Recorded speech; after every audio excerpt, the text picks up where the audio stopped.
Good morning, just after 6 o'clock. Robert and Erin, 101.7 FM and 710 KEEL. Way down yonder, Miss Erin has local news getting ready right now. Shreveport has a new police chief. We'll talk about that coming up. Dozens of folks show up at a meeting to talk about water in Bossier, and a woman pleads guilty to killing her child. When Cedric Glover says Republicans, does he mean white people?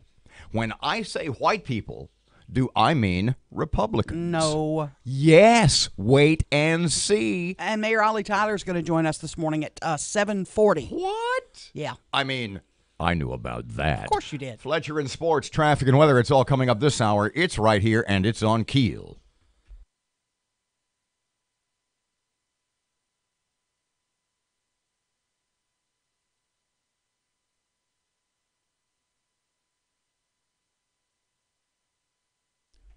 Freezing.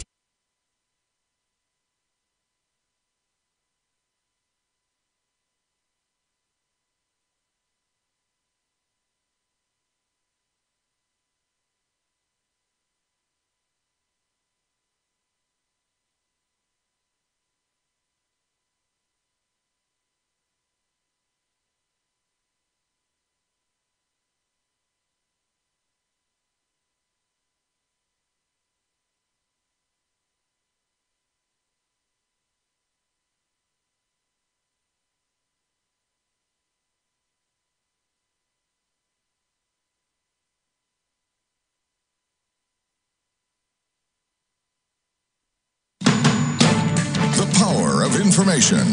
KEEL News now.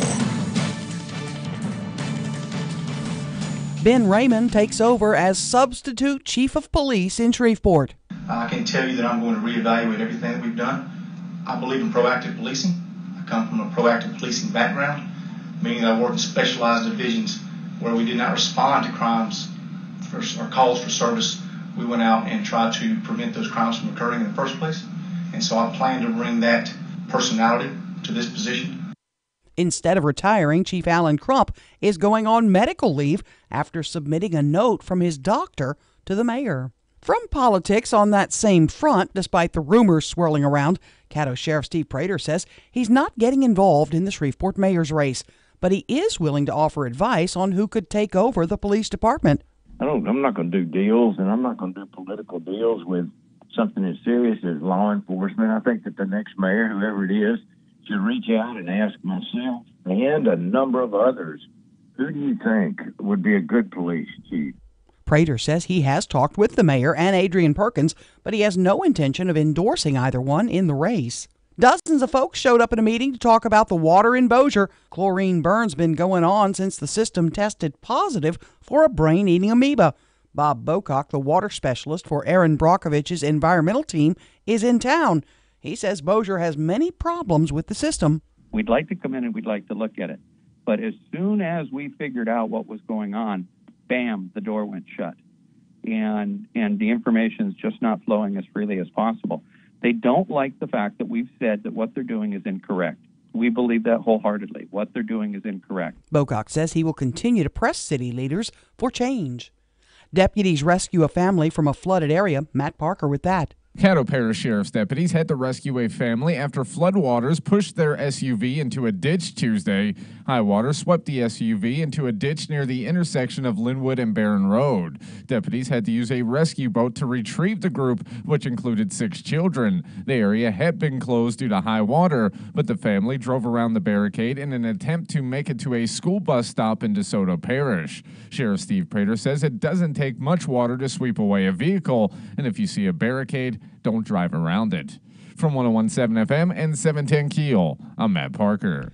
Winter weather here to stay. State climatologist Barry Kime says this cold front is an introduction to the winter as Arctic air has settled along the coast and the state is clear, cold, and brisk. And there's even some chance of some snow up in the northern parishes. We did get a little bit of snow early yesterday morning. Now, these freezing temps have led to an increase at shelters around the region. According to Shreveport Bossier Rescue Mission, the cold weather's led to a lot of people seeking a warm place to stay. The sheriff in Butte County, California, says a list of missing residents will soon be released, and some 100 National Guard troops will be helping teams that are already looking for remains. At least 48 people are now confirmed dead. It was one of the top movies in recent years, but a spin-off toy from Black Panther has been banned by a consumer safety group's annual watch list of the worst toys of the season. The Black Panther Slash Claw is listed because the group says despite the warnings that tells kids not to use the claw to slash people, the fact that it's actually called a slash claw might lead youngsters to think otherwise. I'm Erin McCarty on 101.7 FM and 710 KEEL.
Ten past 6 o'clock, it's 101.7 FM and 710 KEEL. Time for traffic. Ruben's here. Everything's still looking nice and clear for your early morning drive to work or school, but look out later on this morning for some traffic delays on Airline Drive near Green Acres Boulevard in Bossier City. If you have anything to report to us, please give us a call at our Planet Fitness traffic hotline. That's 687-ROAD. North central Louisiana around Monroe seeing a little bit of light snow this morning. That's moving away from us. The clouds will thin out and sunshine will take over today. High 44. Clear, cold tonight, low 29. Sunshine tomorrow with a high 53. Friday, partly cloudy, mid-60s. Richard Wettig at the Weather Channel.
.101.7 FM and 710 KEEL. Robert J. Wright and Erin McCarty. Did I slur that?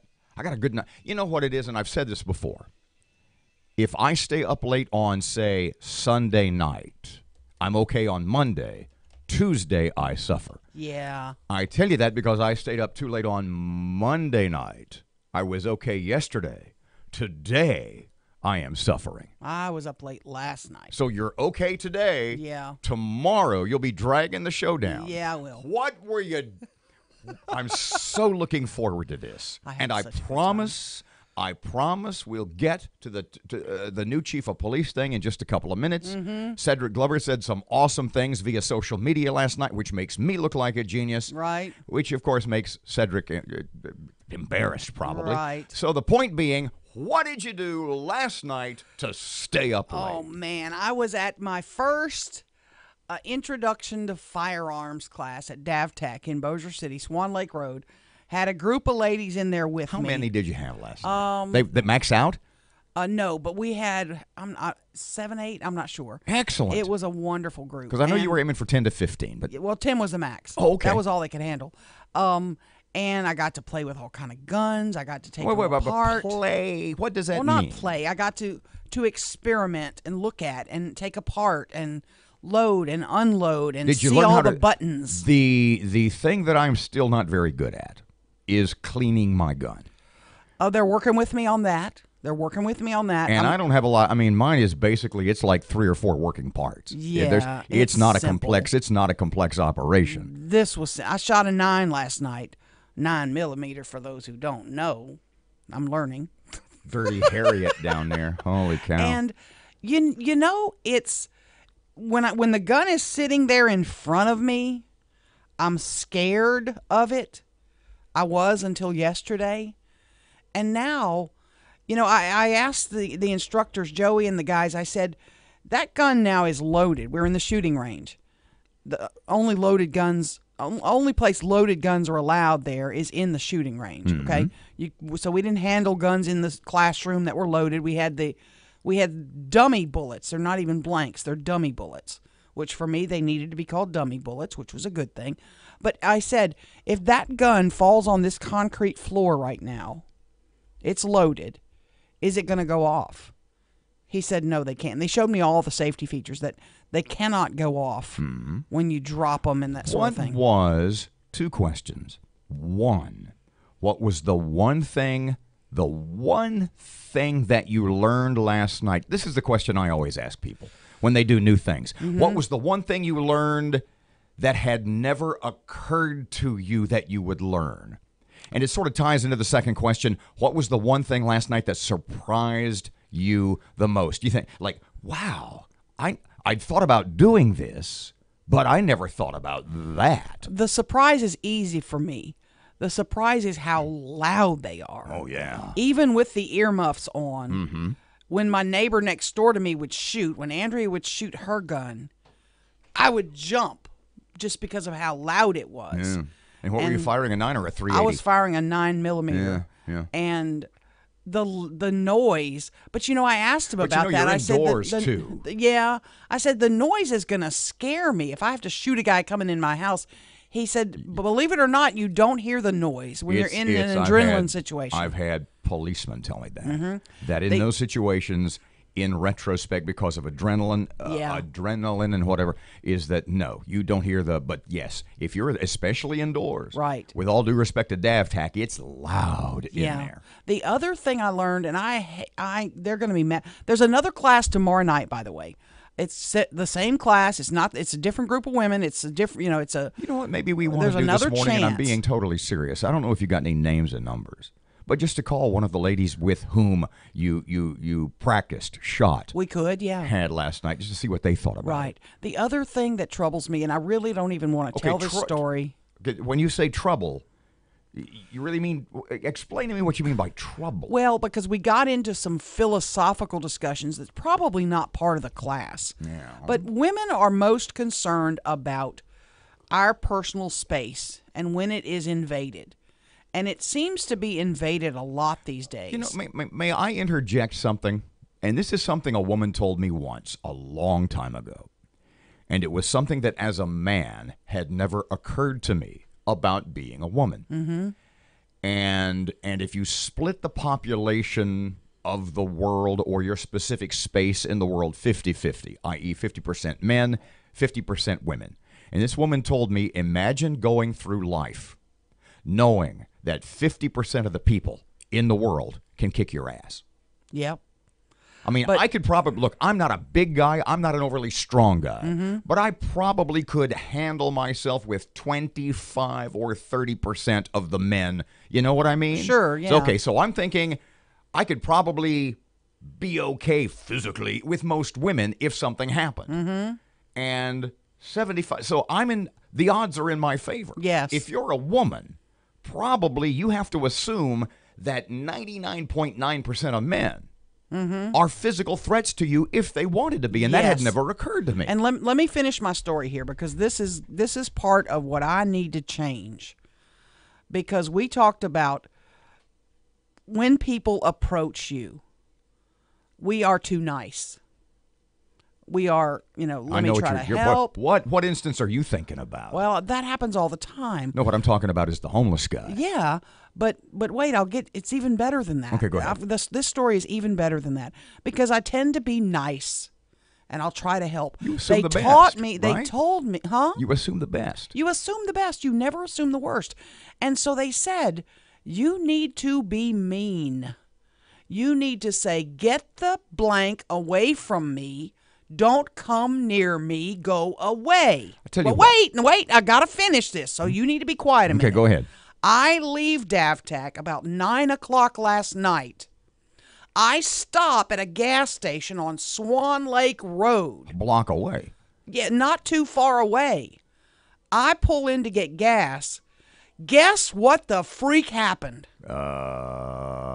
Somebody approached you. A man comes up to me and he goes, ma'am, and he's within 3 feet, 2 feet, 7 feet is your space. Don't come in 7 feet of a woman, guys, just FYI. He comes up close to me, and after sitting in class and he comes up to me, he goes, ma'am, I really need some help. I'm trying to get fare for bus. And I usually don't give out money. That's usually my rule. But he sounded so sincere. He sounded so and I don't know if Davtac put him there to test me. I don't know. But I reach into my car, reach into my bag, and I know the ladies that took the class with me are going to be so angry at me today. I pulled out the few bucks I had, and I handed it to him. And he said, thank you, ma'am, and he walked away. I was lucky. The moment I'm reaching into my car, it occurs to you. It occurs to me. He could be standing right behind me with a gun. And I promise to you today, that is the last time I do that. So what do? You know what? We'll go to break. But I want to be mean. When we go, I want to treat these homeless people that come up and ask me for money like I treat you and Matt.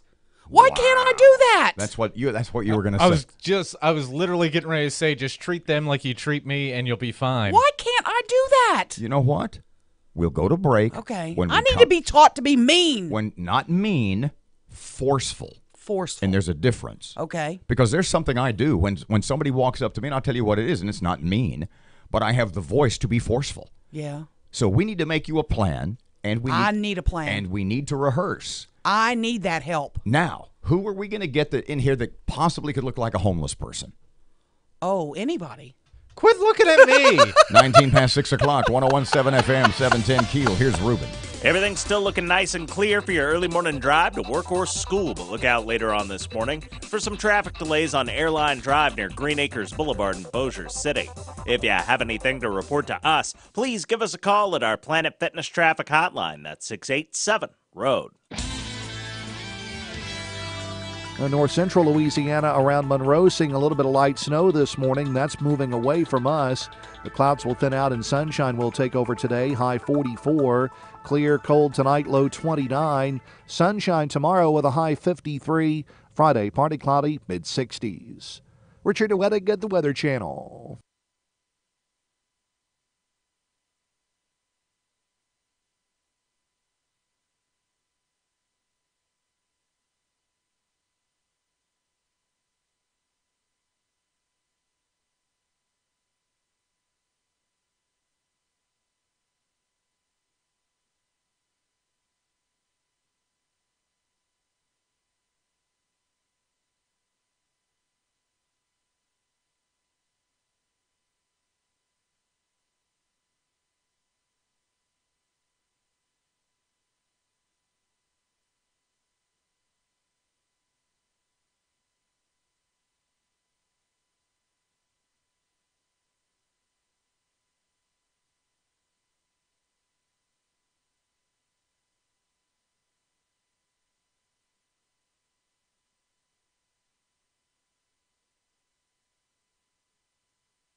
1017 FM, 710 Keel. Time for sports. Here's Timmy. Good morning from the sports desk of 1130 The Tiger. This is Tim Fletcher. Will Wade's 23rd ranked LSU crew held off Penny Hardaway's Memphis Tigers 85-76 in the PMAC Tuesday night. Skylar Mays led LSU with 19 points, while Oregon transfer Cavell Bigby Williams contributed a career best 14 points. The Tigers' heralded freshmen showed up as well. Naz Reid, Javante Smart, and Emmett Williams each added 11. LSU welcomes Louisiana Tech on Friday night. Those Bulldogs blasted Division II Harding 89-58 in Ruston. Mubarak Muhammad led the Bulldogs with 17 points. Northwestern State was knocked off in Provo, Utah by Brigham Young 82-57. The Demons trailed 20-19 midway through the first half before the Cougars went on a 22-6 run to finish the first. The top 10 in the college football playoffs remain unchanged from last week. LSU is still 7th, with Alabama, Clemson, Notre Dame, and Michigan holding down the top 4 spots. And Ed Orgeron received some really good news. Destrehan senior running back John Emery committed to the Tigers on Tuesday. Considered one of the top 3 running backs in the class, Emery had been a Georgia commit from July until late last month. From the sports desk of 1130 The Tiger, this is Tim Fletcher.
I miss the 80s. I miss the mid to late 80s. Do you? Yeah, it was an awesome time. Me too, because I wasn't here with this one. 1017 FM and 710 Keel, Robert J. Wright and Erin I need to go to McCarty. B class. Huh? I just need to go to B with a B class.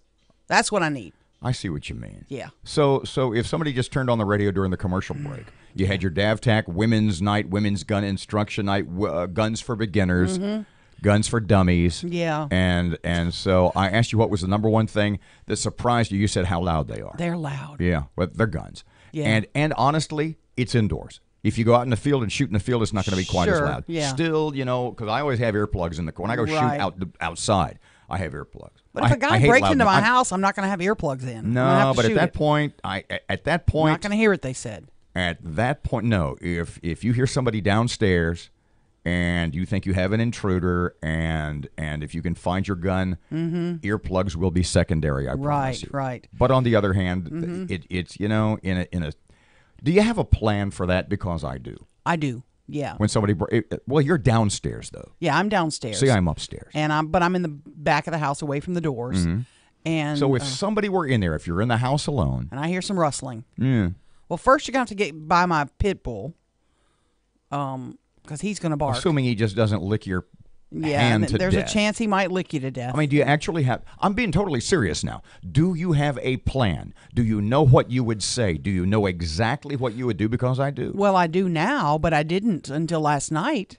I do now, and I do know to keep the gun. My worry is I leave the gun in my purse, and the purse is left on the kitchen table, and a guy breaks into my house and comes into my room, oh, hang on a minute, sir. Let me go get my gun from my purse, which is in the other room, so I can shoot you. Armistice. I'm going to have to get in the habit, and I have it in my brain what I'm going to do. I'm going to treat my gun like my cell phone, which is always within my reach.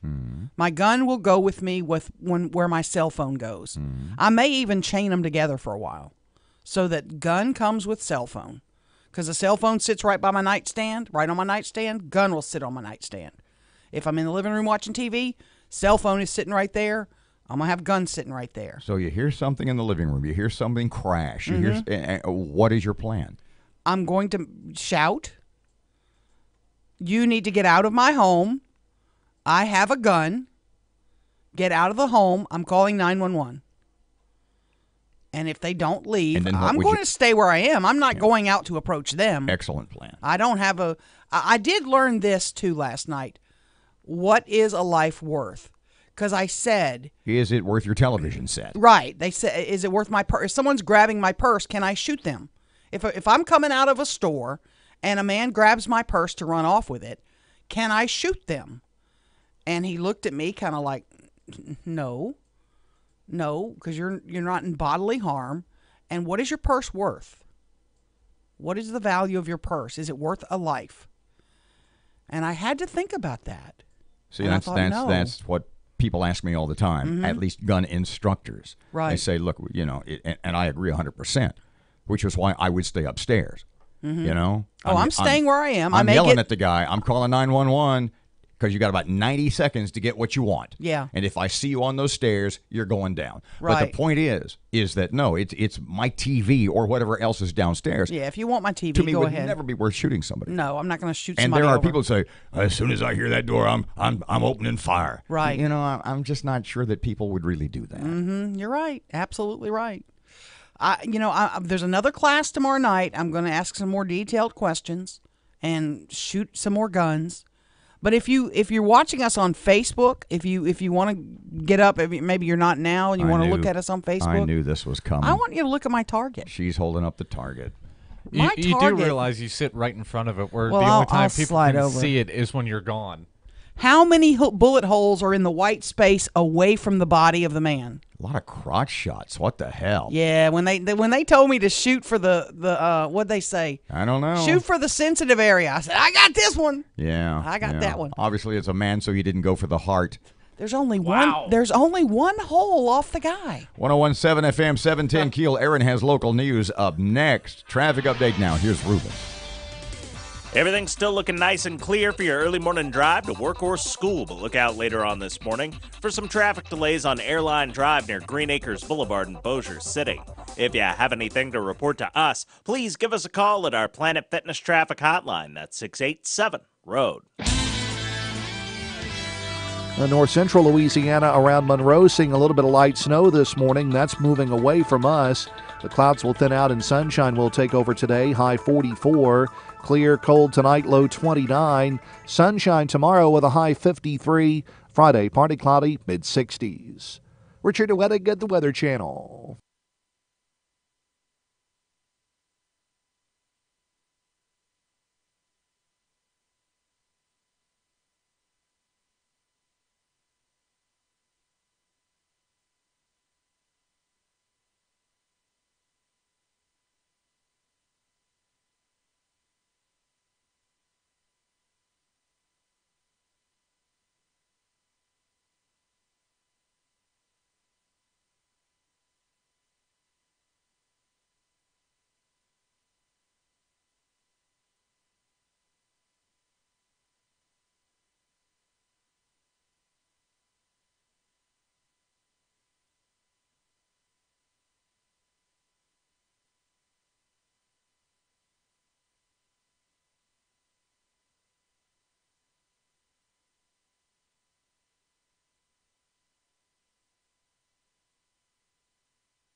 The power of information.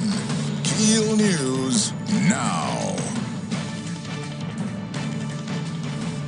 Fires continue to burn in California. Sheriff Corey Honey of Butte County, California, says more people have died in the Camp Fire in Northern California. An additional 6 human remains were recovered, which brings the total to 48. All 6 of those remains were located in Paradise, and they were located within homes. Over 130,000 acres have already been burned, more than 8,000 structures destroyed. Ben Raymond takes over as substitute chief of police in Shreveport. Chief Raymond says he understands the concerns of citizens. If you're affected by crime, you don't want to hear that there's been a reduction in crime, and I understand that. So I'm well aware of some of the issues from the citizens and some of the things that they would like to see the police department to address, and I really kind of hope to get back to the boots on the ground police work and looking to work very closely with the officers that I am now going to be leading and lead by example. Instead of retiring, Chief Alan Crump is going on medical leave after submitting a note from his doctor to the mayor. Dozens of folks showed up at a meeting to talk about water in Bossier. A chlorine burn's been going on since the system tested positive for a brain-eating amoeba. Bob Bocock, the water guy for Erin Brockovich's environmental team, is in town. He says Bossier is taking some shortcuts. They aren't giving you the water that you're paying for. They're not giving you the water that you deserve. They got caught with some dirt in the system that had the brain-eating amoeba, the capability for that thing to live in your drinking water. And then their immediate response was to back off, flood the system with chlorine. That's caused all the trihalomethane issues and consumer complaints. Bocock says he will continue to press city leaders for change. Caddo deputies had to rescue a family after floodwaters pushed their SUV into a ditch. High water swept the SUV into a ditch near Linwood and the Barron Road. Deputies had to use a rescue boat to retrieve the group, which included 6 children. The area had been closed due to high water, but the family drove around the barricade in an attempt to make it to a school bus stop in DeSoto Parish. A woman pleads guilty to killing her child. Matt Parker with that. Brandy Shackelford has pled guilty in the death of her 2-year-old son. Shackelford was arrested in 2016 after her son was found unresponsive at a family member's house. Reports indicate that the toddler was severely beaten. She pled guilty to the charge of manslaughter and now faces up to 40 years in prison. From 101.7 FM and 710 KEEL, I'm Matt Parker. Freezing temps and small bursts of snow led to an increase at shelters all across the Arklatex. According to the Shreveport-Bossier Rescue Mission, the cold weather has led to a lot of people seeking a warm place to stay. Members from the group say they just don't take in the homeless, but see a lot of families who are down on their luck and can't afford a heat at the moment. An investigation underway into a deadly crash of an Air Force jet in South Texas. Chris DeMio with that. The T-38 training jet went down early Tuesday night at Laughlin Air Force Base near Del Rio, killing the pilot and injuring another. The injured pilot taken to a nearby hospital, his condition unknown, the cause of the crash under investigation. Last year, a pilot instructor was killed when the same type of jet crashed a few miles from the base. Chris DeMeo, Fox News. 70% of Americans plan to shop on Black Friday this year. Experts are warning that those looking to find bargains across the board might do well, though, to sleep in. While retail watchers say there are some deep discounts available for at least part of the day, especially for clothing. Other items are actually cheaper at other times of the year. I'm Erin McCarty on 101.7 FM and 710 KEEL.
1017 FM and 710 Keel. Robert and Erin, 638. Ooh, short segment. When we come back, we'll talk about the new police chief. Mm-hmm. Well, actually, we can talk about, he's not really the new police chief. Explain to me, because we've got about let's wait. Let's go to break early. Yeah. I apologize. Went along with the news, et cetera, et cetera. We have some long cuts with him, and we'll hear more about his Raymond. Ben Raymond. Ben Raymond. Chief Ben. I don't think he and I have met. I don't think you probably have. You think? Ben's been around a while. Yeah.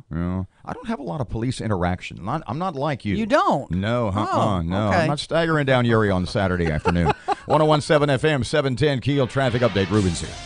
Everything's still looking nice and clear for your early morning drive to work or school, but look out later on this morning for some traffic delays on Airline Drive near Green Acres Boulevard in Bossier City. If you have anything to report to us, please give us a call at our Planet Fitness traffic hotline. That's 687-ROAD. North central Louisiana around Monroe seeing a little bit of light snow this morning. That's moving away from us. The clouds will thin out and sunshine will take over today. High 44. Clear, cold tonight, low 29. Sunshine tomorrow with a high 53. Friday, partly cloudy, mid-60s. Richard Wettig at the Weather Channel.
.641, Robert J. Wright and Erin McCarty, Mayor Ollie Tyler in about an hour. Mm-hmm, yep. Topic of discussion. The chief, policing, etc. Okay. Mm-hmm. I mean, were there, as there have been with her previously, agreements as to topics, or can we say, so you want to talk bad about Adrian for 30 seconds? No, we didn't say what's the topic, but I know that she thinks that's what it is, so I'm not going to stray from that.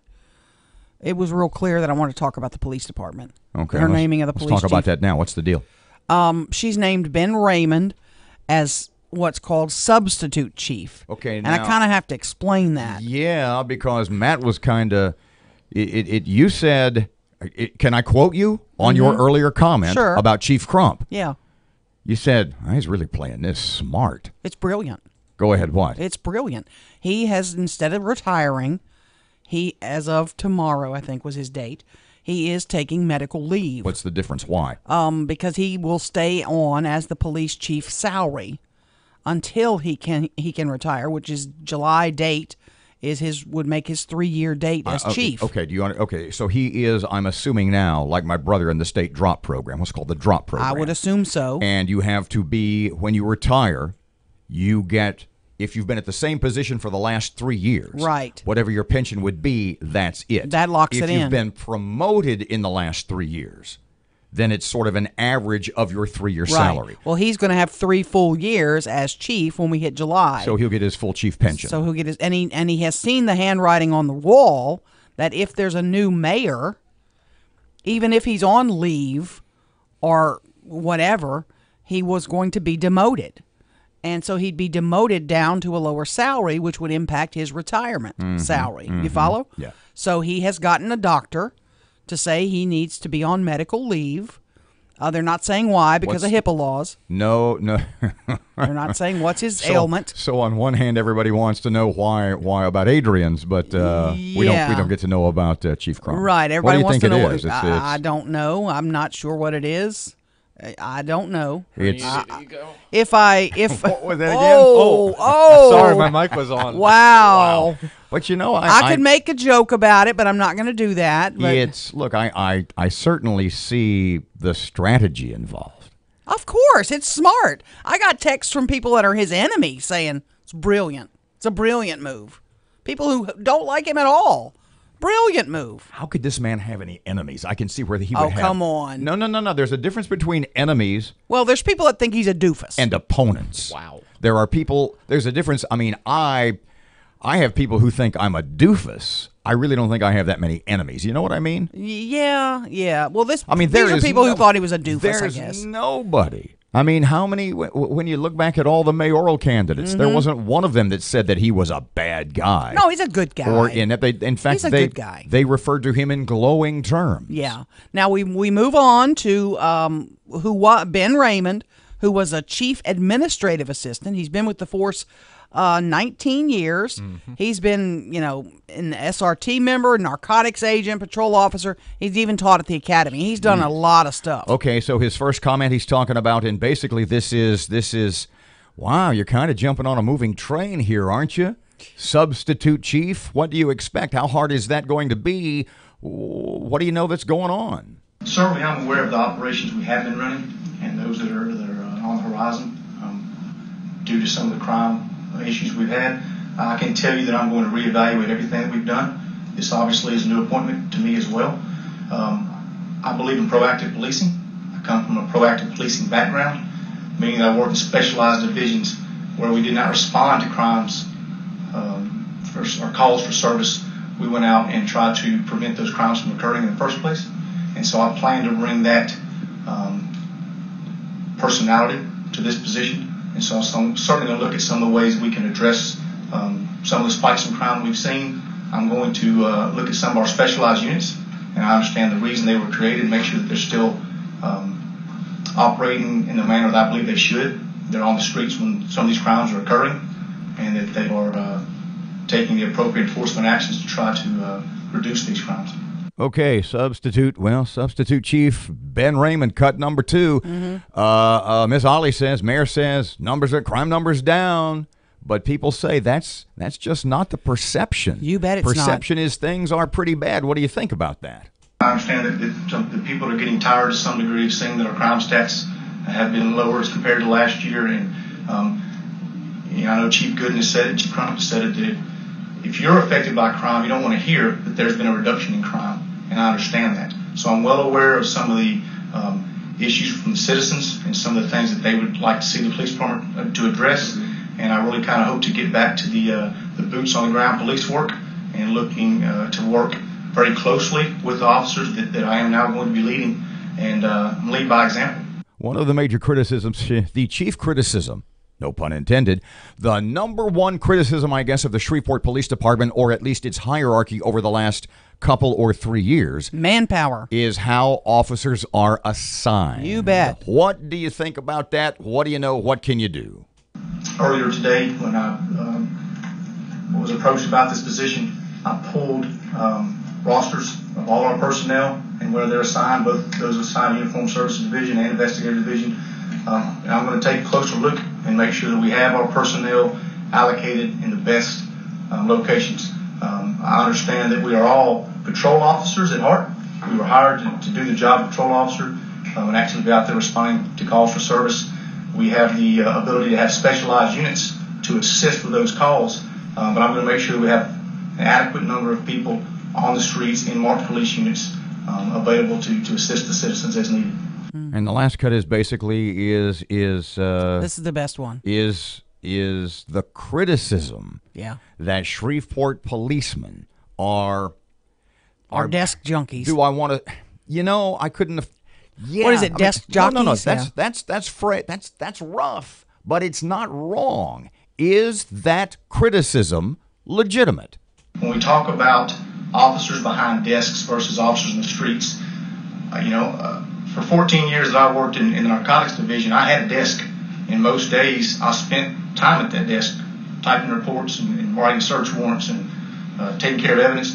But I spent a large majority of my time on the street, wasn't responding to calls for service But I did have a desk. All our investigators, they had desks. And so I don't know if there might not be a complete understanding, or maybe I don't have a complete understanding of what we refer to as a desk job. But I'm certainly going to look at those people that do spend the majority of their day behind desks and see if we can reallocate those job tasks to other personnel and get some more people back in the patrol cars, which is, I know, what people want to see. They want to see officers in uniform on the streets. 1017 FM and 710 Keel. Robert J. Wright, Erin McCarty. Your Money Now, brought to us by Barksdale Federal Credit Union, is next. Another look at traffic right now. Here's Ruben. Looks like I-49 South's got it clear all the way to Alexandria right now, but look out later on this morning for some traffic delays on I-20 westbound near Spring and Market. If you have anything to report to us, please give us a call at our Planet Fitness Traffic Hotline, 687-ROAD. North central Louisiana around Monroe, seeing a little bit of light snow this morning. That's moving away from us. The clouds will thin out and sunshine will take over today. High 44. Clear, cold tonight, low 29. Sunshine tomorrow with a high 53. Friday, partly cloudy, mid-60s. Richard Wedding at the Weather Channel. When you think Rush Limbaugh, you have to think 1017 FM and 710 Keel. KeelNews.com. KeelNews.com.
.1017 FM, 710 Keel. The Keel app, a free download from Office Furniture Source. Here's Fletch. Good morning from the sports desk of 1130 The Tiger. This is Tim Fletcher. Will Wade's 23rd ranked LSU crew held off Penny Hardaway's Memphis Tigers 85-76 in the PMAC Tuesday night.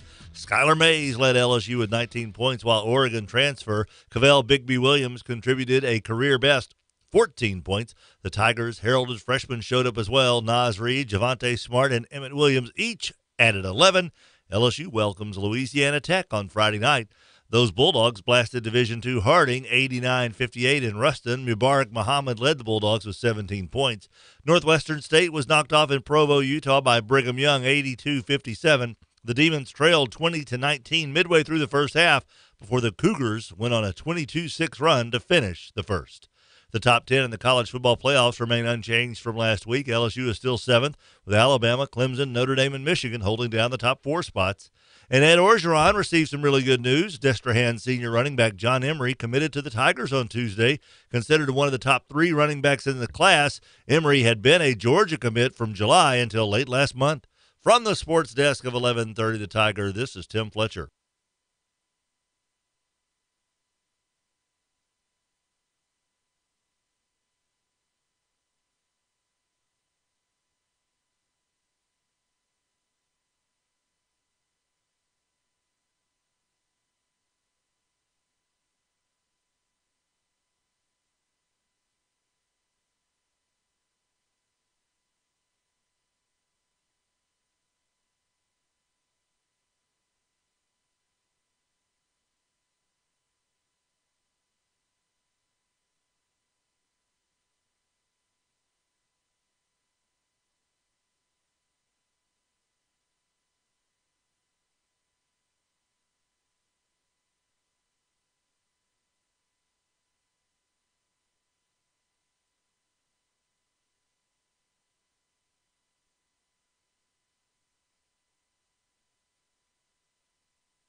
We'll talk about this more after 7 o'clock, I promise. Okay. Need to make a plan for the gas station when you're approached by homeless people. Yes. That's not being a B word. No. But there's you got to be firm. I need to be firm. I need to go to firm school. 101.7 FM, 710 Keel, Robert J. Wright and Erin McCarty. Yes, Parky? Well, I was going to say, even beyond being firm, if you tell somebody something, you have to follow through, whatever that is. Yeah, well, that's like with kids, right? I mean, if you tell kids, if you don't make your bed this morning. Now we've found the gap in the logic, haven't we? You have to follow through. You're going to have to fall back on parental skills that possibly you were lax once or twice. Well, can we go to B school after 7 o'clock? Yeah. Okay, because you can tell the DAVTAC story again. Oh, man. Bring that up to date. I need to go to B school. And you got an interesting text from former mayoral candidate, retired Shreveport police guy, and Crime Stoppers guy Jim Talaferro. And he has some very, very interesting, great advice and legit advice for you. You bet he does. Did you see LSU sign that kid, the running back? He's either like the he's from Destrehan. What's his name? Emory or something like that? Oh, man, he's a top. What is he? Top 5%? John Emory, and Matt's kind of rolling his eyes. Oh, he's in the. They're comparing him to Leonard Fournette, Look, which would be awesome. As great of a running back as he may be, running backs are only as good as the guys that are opening up holes for them. If the pros, if in the NFL, because of the style, because of the way, and I said this a couple of days ago, and people said, I think you're kind of right there. What I said was the NFL is becoming arena football just outdoors. It's arena football with 11 guys. It's basically a pinball machine now. Yeah. It's not, I mean, was it an ESPN article a couple of days ago? And basically it was from the point of view of a 1950s or 60s, like imagine Ray Nitschke or Dick Butkus looking at football today and what they would think. Imagine Vince Lombardi looking at today's game and what he would think. Would he think, what a bunch of wieners? And yet today's wieners would beat his Packers 150-0, but that's the point. Oh, absolutely. So I guess the point is, given the fact that the NFL and more on a college level, it's becoming a passing game. I would disagree with that. Is college, ironically, the fact that the pros are becoming more and more of a passing game, a wide open game, and college is sort of regressing a little bit. We got to go to break. We do. Would you agree with me when I say right now that running backs in the NFL are less valuable than a good running back is at the college level? No. Really? Talk about this later. 6:57. Here's Rush on Keel. Luis Rodrigo Perez, a 23-year-old illegal alien, is the latest sanctuary murderer. Last December, law enforcement in New Jersey arrested Perez on domestic violence charges. Now, while he was in the Middlesex County Jail, ICE agents placed a detainer on him. But instead of turning him over for deportation, Middlesex County released him because they're a sanctuary county. Well, fast forward to this month. On November 1st and 2nd, Perez murdered 3 people and shot and wounded 2 others. Liberal Democrats who support sanctuary for illegals don't care. To them, it's not even a scandal. Meanwhile, Hawaii's Democrat Senator Brian Schatz is accusing President Trump of a terrible scandal because the president ordered troops to the border to help stop the so-called migrant caravan. Senator Schatz claims there's no national security reason for Trump to deploy the troops. He calls it the biggest scandal of the Trump administration so far. See, this is the kind of lethal idiocy you can expect on a daily basis now that Democrats have regained a little power that, well, they want it, so we have to put up with it. But this is what we have to look forward to.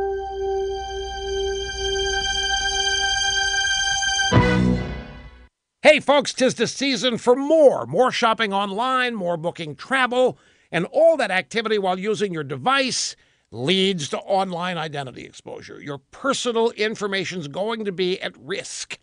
And if that information ends up in the hands of cyber criminals, you could have a bigger problem than an online store running out of the gift you promised your oldest. Now, it's a good thing there's LifeLock with Norton to help keep your holidays happy. LifeLock helps with threats to your identity, like someone opening accounts in your name, and Norton Security protects your devices against cyber threats like malware. Now, no one can prevent all identity theft or cybercrime or monitor transactions in all businesses, but if you've got LifeLock with Norton, you've got comprehensive protection for your identity and your devices. Head to LifeLock.com and use the promo code RUSH for an extra 10% off your first year and a $25 Amazon gift card with annual enrollment. Terms apply. 1017 FM, 710 Keel, Weather Channel forecast. Guess what? We may see the sun today. Partly cloudy, a little sunshine, but chilly, highs in the middle 40s. It's 36 at Keel. Breaking news and trending talk. This is 1017 FM and 710 Keel. KEEL, Shreveport.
Just after 7 o'clock, Robert and Erin, 1017 FM and 710 Keel. Miss Erin. Lots of local news, and it is up next. Shreveport has a new chief, if only a substitute chief. We'll talk about that. Folks get an earful about the water in Bossier. That's coming up today, too. And will the sheriff endorse anyone in the mayor's race? Yeah, so Ben Raymond, the substitute chief. Next man up, if you will. Is it conceivable he could be the substitute chief for just like about a month or so, or two yeah, or three? He is only for 30 days, and then there can be a reappointment. Details, and we got to make Erin a safety plan when she puts gas in her car. Yeah, boy. She's like a homeless person magnet. Man, I Fletcher am. in sports, traffic, and weather. It's all coming up this hour. It's right here on Keel.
information.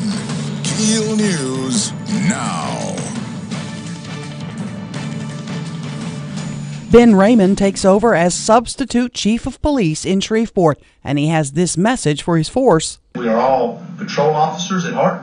We were hired to do the job of patrol officer and actually be out there responding to calls for service. We have the ability to have specialized units to assist with those calls, but I'm going to make sure we have an adequate number of people on the streets in marked police units available to assist the citizens as needed. Instead of retiring, Chief Alan Crump is going on medical leave after submitting a note from his doctor to the mayor. Caddo Sheriff's deputies had to rescue a family after floodwaters pushed their SUV into a ditch Tuesday. High water swept the SUV into a ditch near the intersection of Linwood and Barron Road. They had to use a rescue boat to get to the folks, which included 6 children.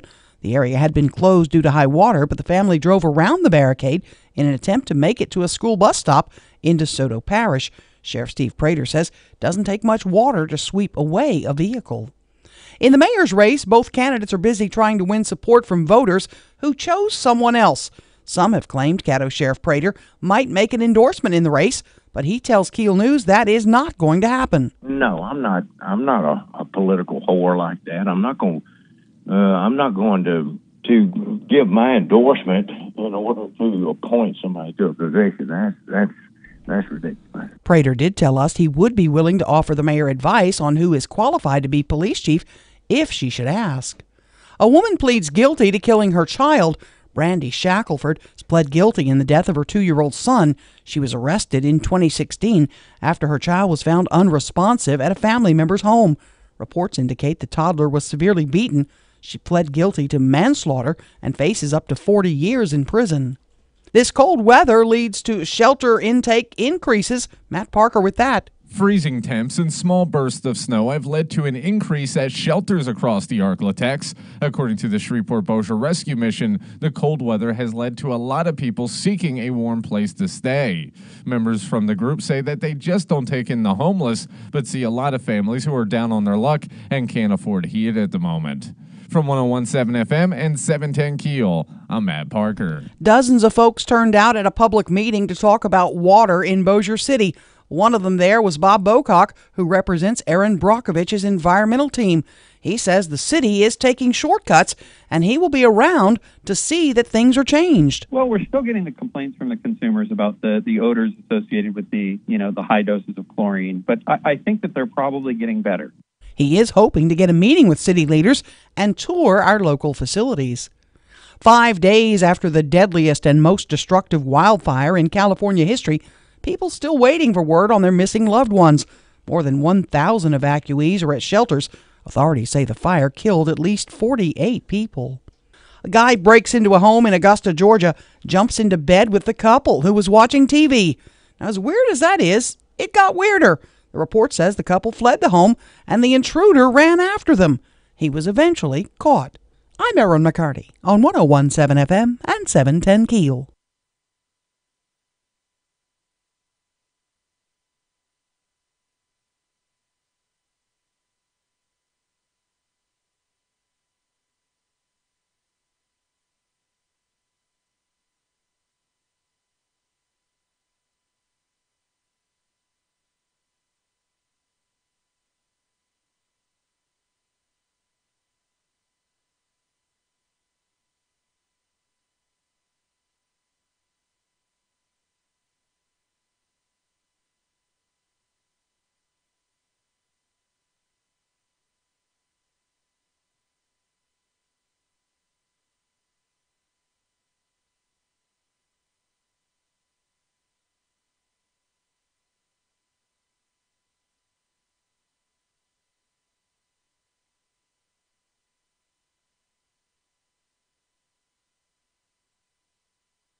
Nine after 7 o'clock, KEEL traffic update. Ruben's ready. Keeping an eye on some slow-moving traffic on North Spring Street near East Stoner Avenue. And we have some traffic delays on Barksdale Boulevard near McDade Street in Bossier City. If you have anything to report to us, please give us a call at our Planet Fitness traffic hotline. That's 687-ROAD. North central Louisiana around Monroe seeing a little bit of light snow this morning. That's moving away from us. The clouds will thin out and sunshine will take over today. High 44. Clear, cold tonight, low 29. Sunshine tomorrow with a high 53. Friday, partly cloudy, mid-60s. Richard Wettig at the Weather Channel.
.101.7 FM and 710 Keel. Robert J. Wright and Erin McCarty. The Keel app is a free download presented by Stop. by Office Furniture Source. There was a movie, and I can't think, was it a James Bond movie? I can't think what it was, but it's the one you see it all the time, where like the good guy is handcuffed to a chair, right? And the bad guys leave the room, and I made that noise like on purpose, because he's fishing around in between his teeth, and you see him spit out the key to the handcuffs. Yeah. Well, you just did that with your coffee straw. Right. It was up in there, and it was like suddenly it appeared out of nowhere. Mm-hmm. If you watch the Facebook video, you see a lot of things you probably wish you wouldn't, and you see some things that are just absolutely amazing. Yeah, I chew on a coffee stirrer. What can I tell you? It's a bad habit. Goes through about 4 a morning. Yeah, it's a bad habit. A pack and a half a day. Mm-hmm. So last night you went to DavTac. Yes. Hold on. I apologize. At 8:40. At 7:40 this morning, just about 30 minutes away, Mayor Ollie Tyler joins us on phone by phone yes. to talk about the new police chief. Absolutely. Okay, so back to you. DavTac last night. DavTac last night for the Woman's Introduction to Firearms class. Because, you and I have talked about this. We've talked to Tom Gresham about this, about me getting a gun for a couple of years. More than that, probably. And you hesitated because, bluntly speaking, I'm scared. Yeah. I've always been scared. I did have a good friend who took me to a shooting range once, and I shot all kinds of guns of his. He had, we shot an AK-47, I shot a .357, I shot a bunch of guns. But I still hadn't pulled the trigger on getting a gun. No pun intended. And then I decided, my sons are, I have one home now, but it's not permanent. So I'm essentially going to be, in my home, once empty again, nest syndrome. Abandoned by your family. No, I don't want to say that. But I want to be a little more secure, on my person, in my home, etc. And I thought, let me get over this fear of guns and get a gun and learn how to use it. How nervous were you last night? I was. The classroom portion, you know how I am. I've known you 22 years. I've seen you do some pretty creepy stuff. Yeah. And you're pretty sang-froid is the word. Mm-hmm. Coolness under fire. Right. No pun intended. Well, I'm always the one who asks the stupid questions in any setting. I always ask the dumb questions, so that didn't change last night. I wanted to know what every button on the gun was for. I wanted to know everything about each gun. And, I wanted to hold them all and play with them all and look at them and see which one felt best for me. And when the folks at DAVTech, Joey and the guys were really, you need to know what gun is the best fit for you. So you try them all and see which is your best, which you like better. Did a 9 seem too big for you? Did a 9 It might seem a little. The thing about the 9 was sliding it back was a little too tough for me. The 380 for me is much easier for me to slide back. And so we're going to try that one tomorrow night. There's another class, by the way. If you want to join me for this class, there's one more. It's Women's Introduction to Guns, to Firearms. And it's about a 3-hour deal. We're going to get registered at 5:30 or so. The class will start. What time did you get done? Like 8:30, quarter I got till 9? done about 9 last night. And part of the problem was my stupid questions. Tomorrow night I won't have to ask as many dumb questions. Yes, Matt. Well, what is your definition of a dumb question? What is something in your mind that is dumb? I would think when it comes to a handgun. I mean, look, I've been around you before when you ask what you think are dumb questions. Yeah. And it's everybody else going, oh, man, I'm glad she asked because I was too embarrassed to ask. Exactly. Well, that's what I'm kind of curious Well, we about. were using dummy bullets. And I'm like, what's the difference between a dummy bullet and a blank? That's a dumb question. Well, people did. We didn't know. I'm just kidding. Go ahead. And he answered, these don't fire at all. They don't come out the gun at all. Where a blank will come out the gun, it has a projectile, etc. Blah blah blah. Ask John Eric Hexum. Yeah, exactly. I went a little vague on it. Does anybody know that I reference? remember he shot himself with a blank. He was the actor who pretended to, and it was blanket, and it went in his ear, and it killed him. Yeah. Exactly. Because I remember that story. I remember a guy who got killed by a blank. And no, these were not blanks. These were dummy bullets, which he explained to me what those were, so we could handle them, load the gun, and there's no weapon, there's no live fire in the guns. The one thing that I was really concerned about was because I envision all this around. I visualize the gun on my nightstand next to my bed, and I envision it falling down on my porcelain tile floor and going off and shooting me in my big toe. And I only have one big toe. No, I'm just kidding. I can't spare another toe. 3, I can't spare another toe. Yeah. So, I'm really worried about it accidentally going off. And they told me, I learned this last night, it is not going to go off unless your finger's on the trigger and you pull that trigger. So dropping it on a concrete floor, dropping it in the dirt, it's not going to go off and shoot you in the eye. It's not going to happen. Settle down, Ralphie. So that eased my tension a little bit. What surprised me of the night was how loud they are. Well, you were indoors. I was indoors, absolutely. But I had earmuffs on, too, those big ear protector things. Yeah. And it makes you jump. When you shoot it, it makes me jump. So when we were we graduated from shoot 1 bullet to graduate to shoot 2 bullets. Did recoil on the 9 bother you? Not really. Not a lot. I learned how to hold it properly because I was not holding it properly, obviously. People that saw that big picture of me on Facebook with my finger on the trigger of that big gun, they're like, get your finger off the trigger. That's not how you hold a gun. I know that now. Improper photo. So I'll be working on that. But shooting it was actually, I was like, dang, I'm good.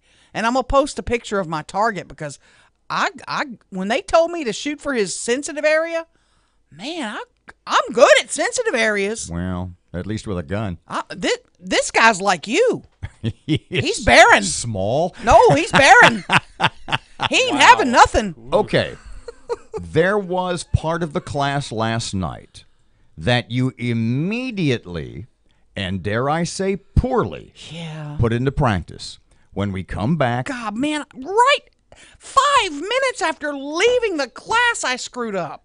So we will review Erin's class notes. Can you take me to B school? We will review the real-world scenario and try and come up with a plan to aid you in your personal safety. Please. 19 past 7 o'clock, 101.7 FM, 710 Keel. Ruben's here, traffic update. Looking right now at some slow-moving traffic on North Market near North Hearn Avenue. And we have some traffic delays on East Texas Street near Hamilton Road in Bossier City. If you have anything to report to us, please give us a call at our Planet Fitness Traffic Hotline, 687-99. Road. North central Louisiana around Monroe seeing a little bit of light snow this morning. That's moving away from us. The clouds will thin out and sunshine will take over today. High 44. Clear, cold tonight, low 29. Sunshine tomorrow with a high 53. Friday, partly cloudy, mid-60s. Richard Weddick at the Weather Channel.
.101.7 FM, 710 KEEL Sports Update. Here's Tim. Good morning from the sports desk of 1130 The Tiger. This is Tim Fletcher. Will Wade's 23rd ranked LSU crew held off Penny Hardaway's Memphis Tigers 85-76 in the PMAC Tuesday night. Skylar Mays led LSU with 19 points, while Oregon transfer Cavell Bigby Williams contributed a career best 14 points. The Tigers' heralded freshmen showed up as well. Naz Reid, Javante Smart, and Emmett Williams each added 11. LSU welcomes Louisiana Tech on Friday night. Those Bulldogs blasted Division II Harding 89-58 in Ruston. Mubarak Muhammad led the Bulldogs with 17 points. Northwestern State was knocked off in Provo, Utah by Brigham Young 82-57. The Demons trailed 20-19 midway through the first half before the Cougars went on a 22-6 run to finish the first. The top 10 in the college football playoffs remain unchanged from last week. LSU is still 7th, with Alabama, Clemson, Notre Dame, and Michigan holding down the top 4 spots. And Ed Orgeron received some really good news. Destrehan senior running back John Emery committed to the Tigers on Tuesday. Considered one of the top 3 running backs in the class, Emery had been a Georgia commit from July until late last month. From the sports desk of 1130 The Tiger, this is Tim Fletcher.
.101.7 FM and 710 KEEL. Robert and Erin. KEEL app, a free download from Office Furniture Source. I gotta practice. So, Stop. okay, so what was, settle down, kid. So what was, you don't have to, you're not a patrol boy. I need to practice. You're not a 5th grade patrol boy. You don't have to do that. Hold on. Wait, just stop. So explain to people after your DAV tack, I leave DavTech last night about 9 o'clock. Now, what did dealing with this kind of situation come up last evening at DavTech? Yeah, it did. It's probably not officially a part of the class, but I asked about, when someone invades your personal space, can you shoot them? Do they define personal space? They said within 7 feet. Okay, so wait a second. Your personal space is within so 7 feet. Your literal so question. You're close to my personal Pardon space. me. Your literal question was, if someone invades my personal space, can I shoot them? Well, I didn't say. I said it's something like, at what point is it legal for me to shoot someone if they pose a threat to me and come into my personal space? Yeah. And we talked about that. What and did obviously, they said you're not allowed to shoot them if they just come up to you and grab your purse and run off. You can't shoot them. If they come up to you and threaten bodily harm, that's a different story. But they also said it's up to a jury and a judge to determine if you felt fear for your life in a situation. So it's not black and white. Well, without it's getting never, into details, I've yeah. told you the story about, my story in that. Well, go ahead. But we talked about what do you do in cases of panhandlers and people asking you, coming into your personal space and asking you. Your inclination toward homeless. I try to help. Is always, let me be, you're Christ-like.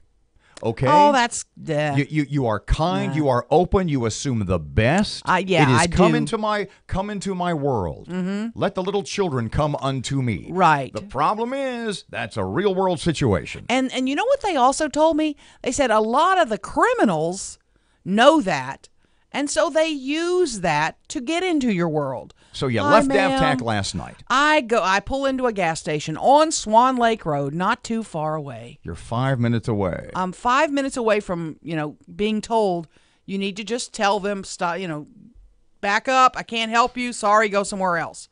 I'm like, gosh, I need to do that more often. I'm pumping gas.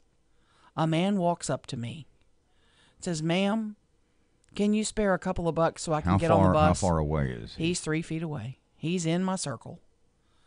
And I did put the car door between me and him. I left the car door open, which I know is probably not a good idea, while I was pumping the gas. So the car door is between me and him. Mm-hmm. But he could have easily shut it because I'm back by the gas thing pumping the gas. And he comes up and says, "Ma'am, can you spare a couple bucks so I can get on the bus?" And I looked at him. And just my instinct jumped in. I'm going to have to change this because I said, "Hang on, let me see. I usually don't carry cash, but I'll look." Everything that you talk about at DavTech never entered your mind. Never entered my mind. I've got to change my. And I never give cash. But I thought, we're on. It was bright. It was brightly lit. There's cameras. And I'm thinking he knows there's cameras. He just needs a couple of bucks. And I thought at that moment, I went in my car, grabbed my last $2 or $3. You endangered your own life. I did. Yeah. And I said, "That's all I have, sir. I'm sorry." And I never give cash. What made me do that? So what's your plan? My plan is now that's not happening anymore. But I need to get mean. No, you don't need to get mean. You need to be firm. Firm. Yes. So what do I do today? When I leave here today and I go to gas station X and I'm pumping gas. And you're approached by someone. And someone walks up to me and, "Matt, you be a stranger." And I'll be here's what you do. I need you to give me advice. You see them coming toward you. Okay. You just look at them and firmly say, "Stop right there." Okay. Stop right there. Tell me what you want. If you take another step Do you forward, point at them too? It's up to you. Stop where you are. Stop where you are. Do not take You're another step too forward. close to my space. If you take another step toward me, I am leaving the area. I'm going inside until you leave. And I'll call the police. Okay. Well, then they're going to cuss me out. So that's where we are. You don't want to hurt a potential criminal's feeling. I don't want to hurt a godly child's feelings. Maybe it took everything in his being to come over and ask me for money. That's what I think. That's how my brain is wired. And I'm thinking, nice knowing you, kid, because the clock's ticking. What did you say during the break a while ago? Half tongue in cheek. You said, my last words are going to be, after he stabs me 3 times, "I'll meet you at Wendy's and buy you dinner." Oh, so stop. Right there. Right there. Tell me what you want. Tell me what you want. Yeah.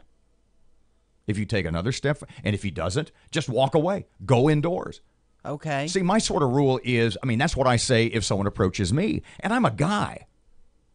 Should my theory also be just don't give anything anymore? Do I get to that point? That's totally up to you. You've got to figure that out. But if your number one priority is they do not, to use your lexicon, invade your personal space, then you've got to build the wall there, Donald Trump. Okay. Stop right there. Stop right where you are. Do not take another step. Don't take another step. At that point, they're probably going to stop. And then you say, what do you want? What can I help you with? If they take another step, you go inside. If you're at a gas station, go inside. Or jump in the car. No, go inside. Okay. It's safer inside.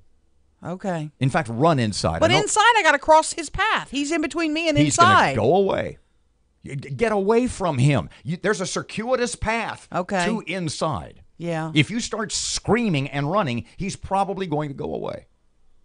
But then I'll look like an idiot. You know what you're going to be? A live idiot. Yeah. Okay. That's all. I got you. And you have to follow through on everything you tell them. If you say, hey, you take one step closer, I'm bailing, and I'm going to go tell the clerk to call the cops. If he takes a step, you got to go. You can't just, it's only one step. Don't take another. I'll give $1 on the hood. You can't keep moving the line back. Once you draw the line, you got to be firm with them, and you got to follow through on what you say. Man, I got to be meaner, huh? Yeah, not meaner, firmer. Firm. Yeah. Stop. Don't take another step. Who's in charge of your life? That sounds so witchy. Who's in charge here? You or them? Me. Really? Oh, you suck, Robert. 101.7 FM 710 Keel traffic update news is next. Here's Ruben. The intersection at Mansfield Road and West 70th Street's dealing with some slow-moving traffic right now. And we have some traffic delays on Shed Road near Swan Lake Road in Bossier City. If you have anything to report to us, please give us a call at our Planet Fitness traffic hotline. That's 687-ROAD. North central Louisiana around Monroe seeing a little bit of light snow this morning. That's moving away from us. The clouds will thin out and sunshine will take over today. High 44. Clear, cold tonight, low 29. Sunshine tomorrow with a high 53. Friday, partly cloudy, mid-60s. Richard Weddick at the Weather Channel.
KEEL News now. Fires continue to burn in California. Sheriff Corey Honey of Butte County, California, says more people have died in the Camp Fire in Northern California. An additional 6 human remains were recovered, which brings the total to 48. All 6 of those remains were located in Paradise, and they were located within homes. Over 130,000 acres have already been burned, more than 8,000 structures destroyed. Ben Raymond takes over as substitute chief of police in Shreveport. Chief Raymond says he understands the concerns of citizens. If you're affected by crime, you don't want to hear that there's been a reduction in crime, and I understand that. So I'm well aware of some of the issues from the citizens and some of the things that they would like to see the police department to address, and I really kind of hope to get back to the boots on the ground police work and looking to work very closely with the officers that I am now going to be leading and lead by example. Instead of retiring, Chief Alan Crump is going on medical leave after submitting a note from his doctor to the mayor. Dozens of folks showed up at a meeting to talk about water in Bossier. A chlorine burn's been going on since the system tested positive for a brain-eating amoeba. Bob Bocock, the water guy for Erin Brockovich's environmental team, is in town. He says Bossier is taking some shortcuts. They aren't giving you the water that you're paying for. They're not giving you the water that you deserve. They got caught with some dirt in the system that had the brain-eating amoeba, the capability for that thing to live in your drinking water. And then their immediate response was to back off, flood the system with chlorine. That's caused all the trihalomethane issues and consumer complaints. Bocock says he will continue to press city leaders for change. Caddo deputies had to rescue a family after floodwaters pushed their SUV into a ditch. High water swept the SUV into a ditch near Linwood and the Barron Road. Deputies had to use a rescue boat to retrieve the group, which included 6 children. The area had been closed due to high water, but the family drove around the barricade in an attempt to make it to a school bus stop in DeSoto Parish. A woman pleads guilty to killing her child. Matt Parker with that. Brandy Shackelford has pled guilty in the death of her 2-year-old son. Shackelford was arrested in 2016 after her son was found unresponsive at a family member's house. Reports indicate that the toddler was severely beaten. She pled guilty to the charge of manslaughter and now faces up to 40 years in prison. From 101.7 FM and 710 KEEL, I'm Matt Parker. Freezing temps and small bursts of snow led to an increase at shelters all across the Arklatex. According to the Shreveport Bossier Rescue Mission, the cold weather has led to a lot of people seeking a warm place to stay. Members from the group say they just don't take in the homeless, but see a lot of families who are down on their luck and can't afford a heat at the moment. An investigation underway into a deadly crash of an Air Force jet in South Texas. Chris DeMeo with that. The T-38 training jet went down early Tuesday night at Laughlin Air Force Base near Del Rio, killing the pilot and injuring another. The injured pilot taken to a nearby hospital, his condition unknown, the cause of the crash under investigation. Last year, a pilot instructor was killed when the same type of jet crashed a few miles from the base. Chris DeMeo, Fox News. 70% of Americans plan to shop on Black Friday this year. Experts are warning that those looking to find bargains across the board might do well, though, to sleep in. While retail watchers say there are some deep discounts available for at least part of the day, especially for clothing. Other items are actually cheaper at other times of the year. I'm Erin McCarty on 101.7 FM and 710 KEEL.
1017 FM and 710 Keel. Robert J. Wright and Erin McCarty. Shreveport Security Systems text line 318-392-1884. Joining us for a few minutes is Shreveport Mayor Ollie Tyler. Hey, Miss Ollie, welcome back to Keel. How are you this morning? I'm doing great, Mr. Wright. How are you? Excellent, thank you, ma'am. Lots of goings on at the Shreveport Police Department. Walk us through the process. You get a call one day, you get an email from Chief Crump. He says, Miss Ollie, we need to talk. Is that sort of where it started? Well, let me tell you, it started last Friday when I was called by media to ask if Chief Crump was retiring. And, of course, Chief Crump and I had spoken prior to that, on several occasions, actually. And so when I got the call, I was told that he was retiring, and he had told his command staff. They have, command staff meeting every Friday. And so I called him because he still had not spoken to me. He had spoken to a staff member and said to him that he was retiring. But I had not received anything in writing from Chief Crump. And so I called him and asked him what was happening and to tell me what he was doing. And he told me at that time he decided to retire, November 15th. So I said to him, okay, Chief Crump, please submit me something in writing. And so he told me that he would. He did not on Friday. So on Monday, I still had not received anything on my desk. As you know, I get to work at 7 or before every day. So when I came in, I said, well, maybe about 8 o'clock, he'll submit something. Or 9 o'clock when we have our staff meeting. I still didn't receive anything from him. He didn't come to staff meeting. So after staff meeting, I called him again and asked him where was the documentation.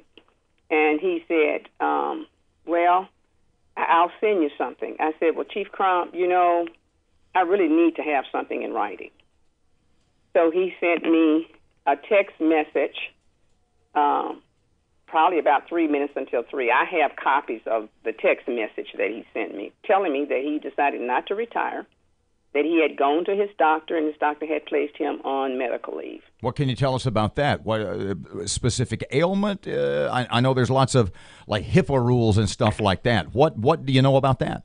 Well, I can't talk about it. It is a confidential statement from his doctor, and because of the HIPAA rules, I can't tell you what his medical issue is. Now, he can tell you if you can contact him. Long-term medical leave, did it sound like? Well, they have to put in place a length of time because I asked them that. I'm talking several months into next year. And so, I had major concerns about that because the man did not tell me the truth. He did not tell his command staff the truth.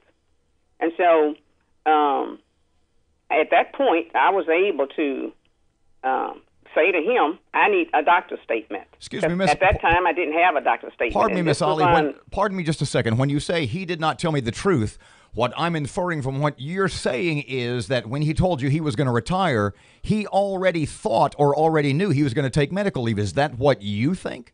Well, I don't know that. And, Robert, I try not to guess about anybody's motive, I really thought he was retiring. Well, pardon me. When you said he didn't tell me the truth, what exactly do you mean? I mean that he told me he was retiring, and then on Tuesday he told me he wasn't retiring. That was not the truth on Friday. Perhaps he went to the doctor in the interim and realized he could take medical leave for whatever his condition is. Maybe that happened between those things. Could that be the case? That could be the case. Actually, that's what he told me. Okay. Okay. Could this medical leave last until July, where he would hit his 3-year retirement and where he could retire on full chief pay? Well, Erin, I guess it could, but I can't speculate that. He has to submit doctor statements, each time, that the period of time, of course, that's on the first document. On the first document from the doctor that I received yesterday, it said through March 19th, 2019. And so I have to go on that. Can a mayor fire someone who's on medical leave? No, ma'am. I couldn't fire him. He's civil service protected, and I think you all may have heard me say that. I've had, some concerns for the past year, but he is civil service protected. But I can ask him to step down, and if he refuses to do that, then I have to, do what I need to do to try to ensure that the public has confidence, that I have confidence in him as a leader, and that our city is being protected. And sometimes that could get, pretty challenging. But, no, I can't fire him on medical leave.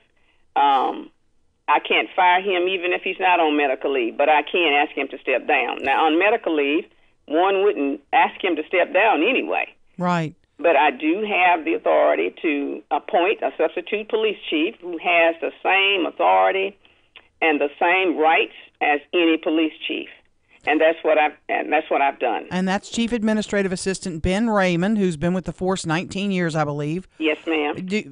You and I, we know, I mean, the elephant in the room is that we have a mayor's race going on. You and Mr. Perkins are in the runoff. What is your mission? What is your directive to Chief Raymond in terms of running the department with this election looming? Well, let me tell you, I'm not really concerned about the election that much, Erin. I didn't take on this position of service, and I'm saying this position of service because I believe that's what it is, to play politics. I didn't take it on for that. I took it on to try to help make my city better instead of sitting home complaining about it.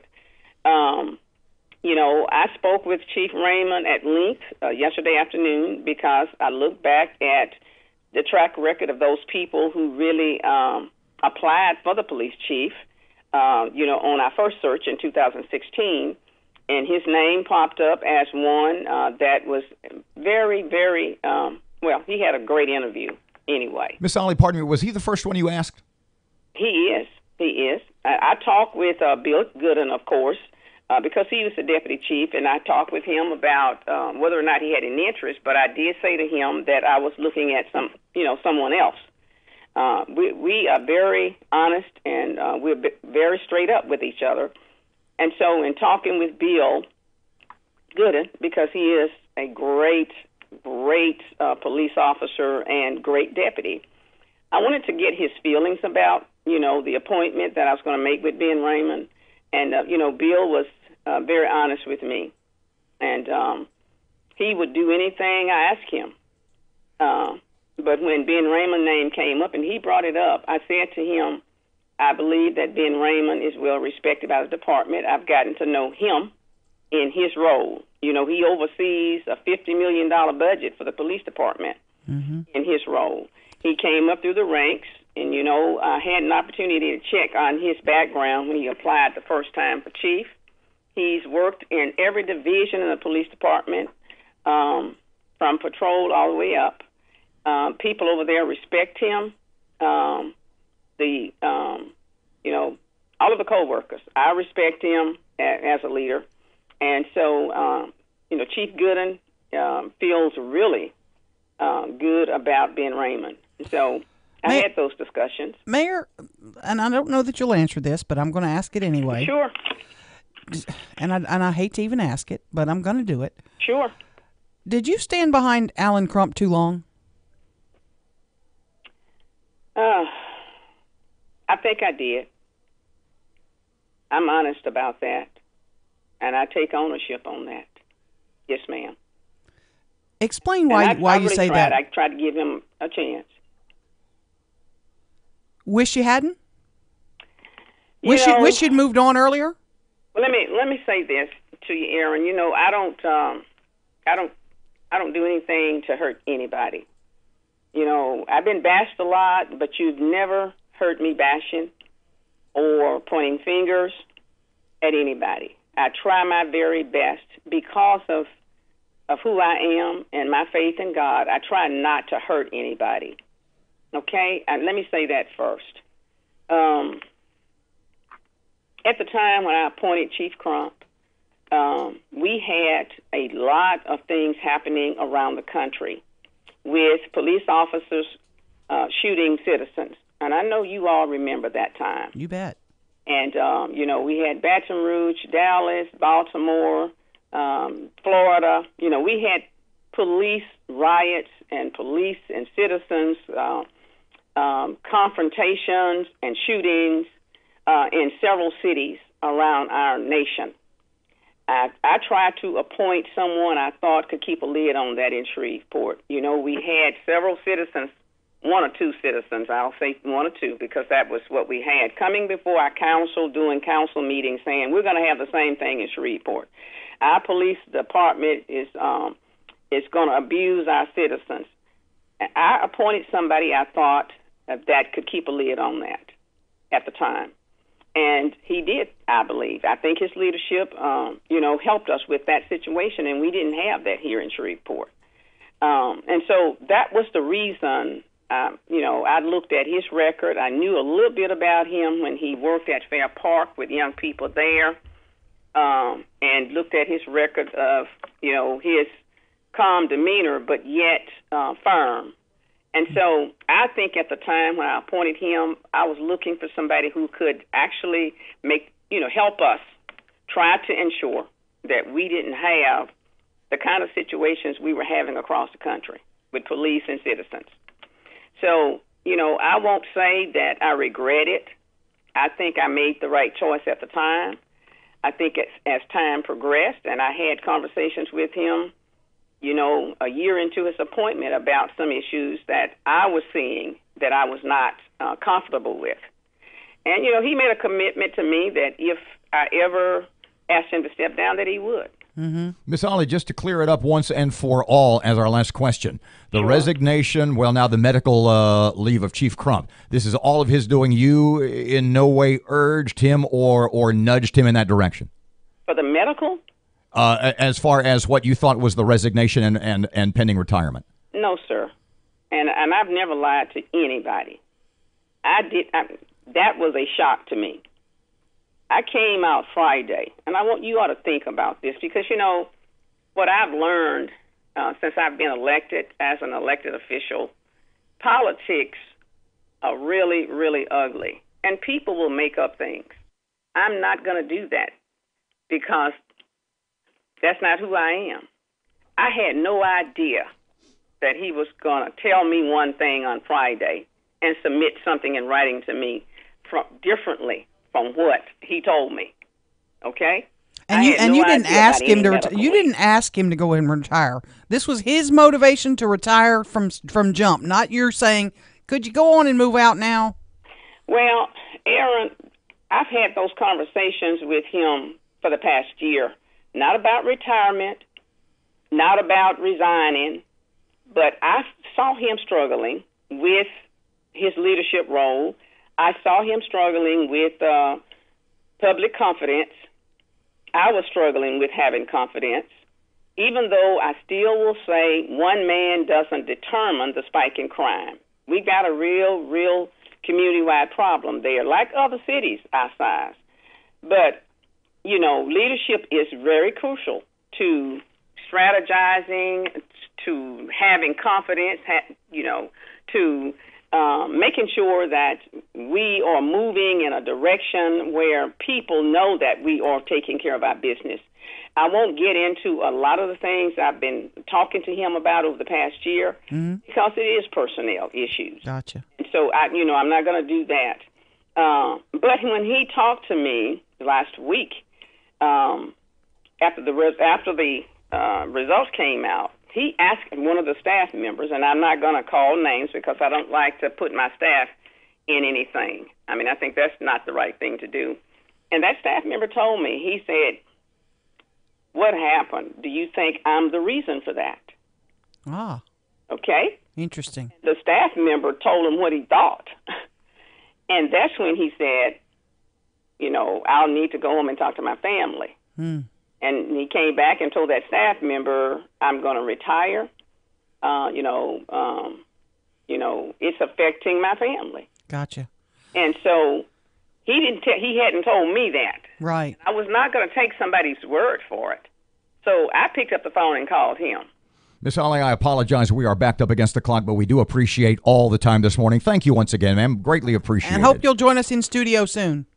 We will certainly try to do that. Right now, I'm trying to run a city and do campaigning after hours, and I'm taking some vacation time to do campaigning, so I'll get there as soon as I can. You bet. Thank you, Mayor. Thank you. 755, 1017 FM, 710 Keel. Here's Ruben. Starting to see some slow-moving traffic on Texas Street in downtown Shreveport, and we have some traffic delays on Airline Drive near Green Acres Boulevard in Bossier City. If you have anything to report to us, please give us a call at our Planet Fitness traffic hotline. That's 687-ROAD. North central Louisiana around Monroe seeing a little bit of light snow this morning. That's moving away from us. The clouds will thin out and sunshine will take over today. High 44. Clear, cold tonight, low 29. Sunshine tomorrow with a high 53. Friday, partly cloudy, mid-60s. Richard Wettig at the Weather Channel.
I know it was a long interview. It was longer than we anticipated, but every time we would look for a bailout, she kept saying something that was like this incredible news-making comment. I know. It really was. Mayor Tyler said, I stayed with Chief Crump too long. Stayed with him too long. 1017 FM, 710 Keel. Robert J. Wright and Erin McCarty. Fox News on the way, and Erin has local stuff right after that. In the meantime, here's Sean Hannity, and he's on Keel. The truth and nothing but. This is the Sean Hannity Morning Minute. If you compare 2010, that was Obama's first midterm. Obama lost 6 Senate seats, and he lost, now get this, a whopping 63 House seats, 69 seats total. If you look at Bill Clinton, he lost 8 Senate seats, and I believe it was 52 House seats. Okay, Donald Trump, it looks like, picked up 3 Senate seats, assuming, of course, in Florida. And he did it. He went out, he fought, and it is a good thing that he did because, as he said, well, if the Democrats want all these investigations, well, we can play the same game, too, because we've got the Senate. And that is all true. Keeping you on the straight path. Later today, it's the Sean Hannity Show. 1017 FM, 710 Keel.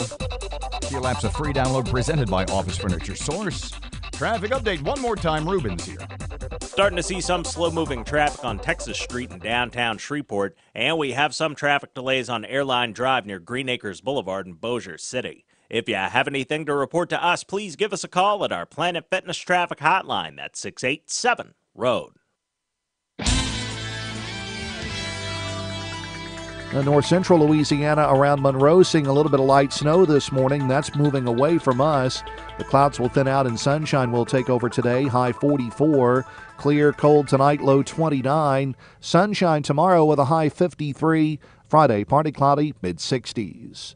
Richard Wedding at the Weather Channel. Breaking news and trending talk. This is 1017 FM and 710 Keel. KEEL, Shreveport.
$7:10 Keel, just past 8 o'clock. Erin has local news up next. It's a heavy sigh for everyone Been a today. busy 3 minutes. Ben Raymond taking over as substitute chief of police. Aaron Brockovich's team shows up to talk water in Bossier City. That's coming up too. And will Sheriff Steve Prater endorse someone in the mayor's race? We will review our chat with Mayor Ollie Tyler in the first segment. Wow. Aaron, Wyatt, Earp, McCarty, we'll talk about that just a little bit. And am I getting stuck this hour? Well, you've been stuck for 22 years, but that's another story. Yeah, you're kind of right about that. Fletcher in sports and traffic and weather, it's all coming up this hour here on Keel.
Fires continue to burn in California. Sheriff Corey Honey of Butte County, California, says more people have died in the Camp Fire in Northern California. An additional 6 human remains were recovered, which brings the total to 48. All 6 of those remains were located in Paradise, and they were located within homes. Over 130,000 acres have already been burned, more than 8,000 structures destroyed. Ben Raymond takes over as substitute chief of police in Shreveport. Chief Raymond says he understands the concerns of citizens. If you're affected by crime, you don't want to hear that there's been a reduction in crime, and I understand that. So I'm well aware of some of the issues from the citizens and some of the things that they would like to see the police department to address, and I really kind of hope to get back to the boots on the ground police work and looking to work very closely with the officers that I am now going to be leading and lead by example. Instead of retiring, Chief Alan Crump is going on medical leave after submitting a note from his doctor to the mayor. Dozens of folks showed up at a meeting to talk about water in Bossier. A chlorine burn's been going on since the system tested positive for a brain-eating amoeba. Bob Bocock, the water guy for Erin Brockovich's environmental team, is in town. He says Bossier is taking some shortcuts. They aren't giving you the water that you're paying for. They're not giving you the water that you deserve. They got caught with some dirt in the system that had the brain-eating amoeba, the capability for that thing to live in your drinking water. And then their immediate response was to back off, flood the system with chlorine. That's caused all the trihalomethane issues and consumer complaints. Bocock says he will continue to press city leaders for change. Caddo deputies had to rescue a family after floodwaters pushed their SUV into a ditch. High water swept the SUV into a ditch near Linwood and the Barron Road. Deputies had to use a rescue boat to retrieve the group, which included 6 children. The area had been closed due to high water, but the family drove around the barricade in an attempt to make it to a school bus stop in DeSoto Parish. A woman pleads guilty to killing her child. Matt Parker with that. Brandy Shackelford has pled guilty in the death of her 2-year-old son. Shackelford was arrested in 2016 after her son was found unresponsive at a family member's house. Reports indicate that the toddler was severely beaten. She pled guilty to the charge of manslaughter and now faces up to 40 years in prison.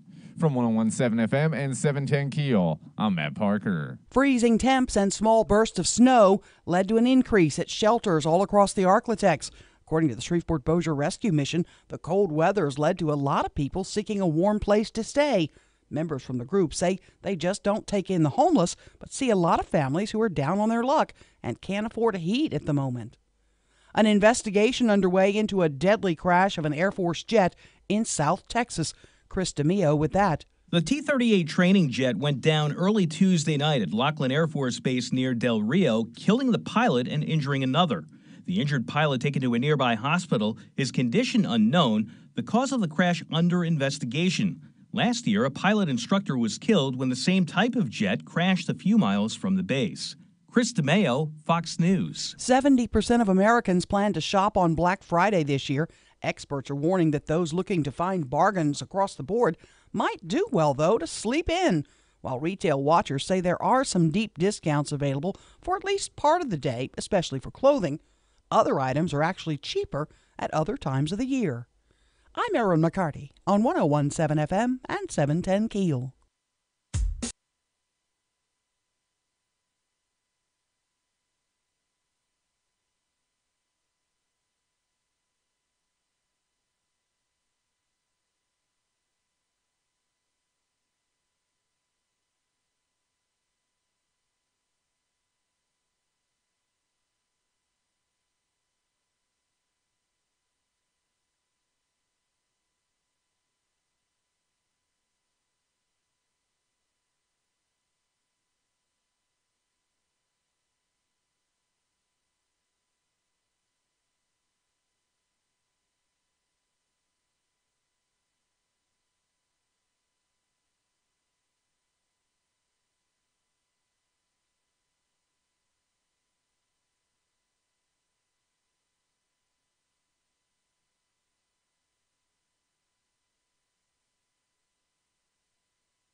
FM 710 KEEL, Robert and Erin traffic update. Here's Ruben. Intersection at West 70th Street and Linwood Avenue is dealing with some slow-moving traffic right now. And we're still keeping an eye on some heavy backed-up traffic on I-20 westbound. Starting at Spring and Market, it's backed up past Benton Road right now. If you have anything to report to us, please give us a call at our Planet Fitness Traffic Hotline, 687-ROAD. North central Louisiana around Monroe seeing a little bit of light snow this morning. That's moving away from us. The clouds will thin out and sunshine will take over today. High 44. Clear, cold tonight, low 29. Sunshine tomorrow with a high 53. Friday, partly cloudy, mid-60s. Richard Wedding at the Weather Channel.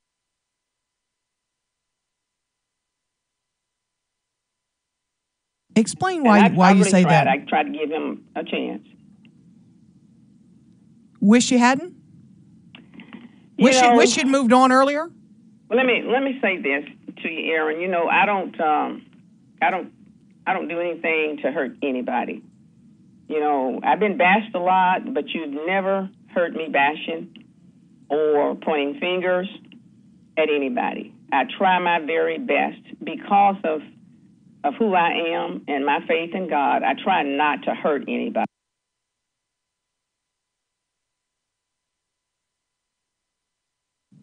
Okay, let me say that first. Faith in God, I try not to hurt anybody.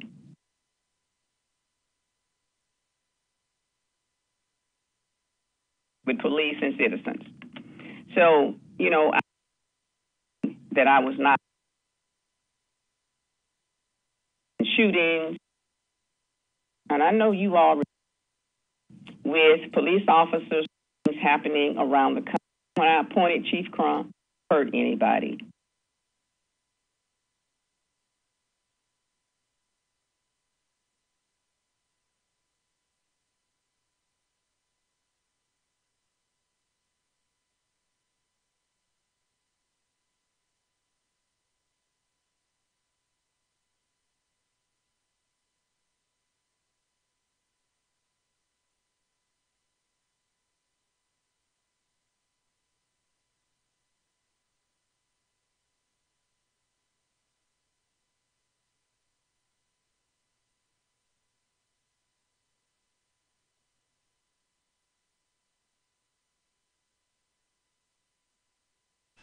.101.7 FM and 710 Keel. Robert J. Wright and Erin McCarty. Shreveport Security Systems text line 318-392-1884. I mentioned that because Greg Adams is joining us for a little bit, and your phone is superior to mine, so you can sort through the Shreveport Security Systems text line text. I can maybe get to it. I was a lot more rapidly I got than an can anonymous I. one real quick. Hold on to yours a second. Let me no. Marky, if you would pull up the Keel Facebook page and have those on your side if you can't get to them. In the meantime, pertaining to the last half hour's chat with Mayor Ollie Tyler, what I said going into the break, I said, our average interviews are anywhere from 4 to 6 to 7, maybe 8 minutes. Mm-hmm. And so we get about 4 or 5.5 minutes in, and we're starting to look at what we call in the radio business an off-ramp. Yes. Or a break point. Mm-hmm. And every time we would come to what we thought might be an off-ramp, she would go, look, Mount Rushmore. She'd speed up the car. Look, the Grand Canyon. And we will play for you the segment. You want to start with that or finish with that? Let's start with that. Yeah, let's start with that. Okay. Matt, how long is this? Is about a minute, maybe a minute 15? About a minute. And this is... You can hear the tires hitting Alan Crump. And this is, I think you're right. I think you can. This was, and it starts with Erin's question pertaining to all this...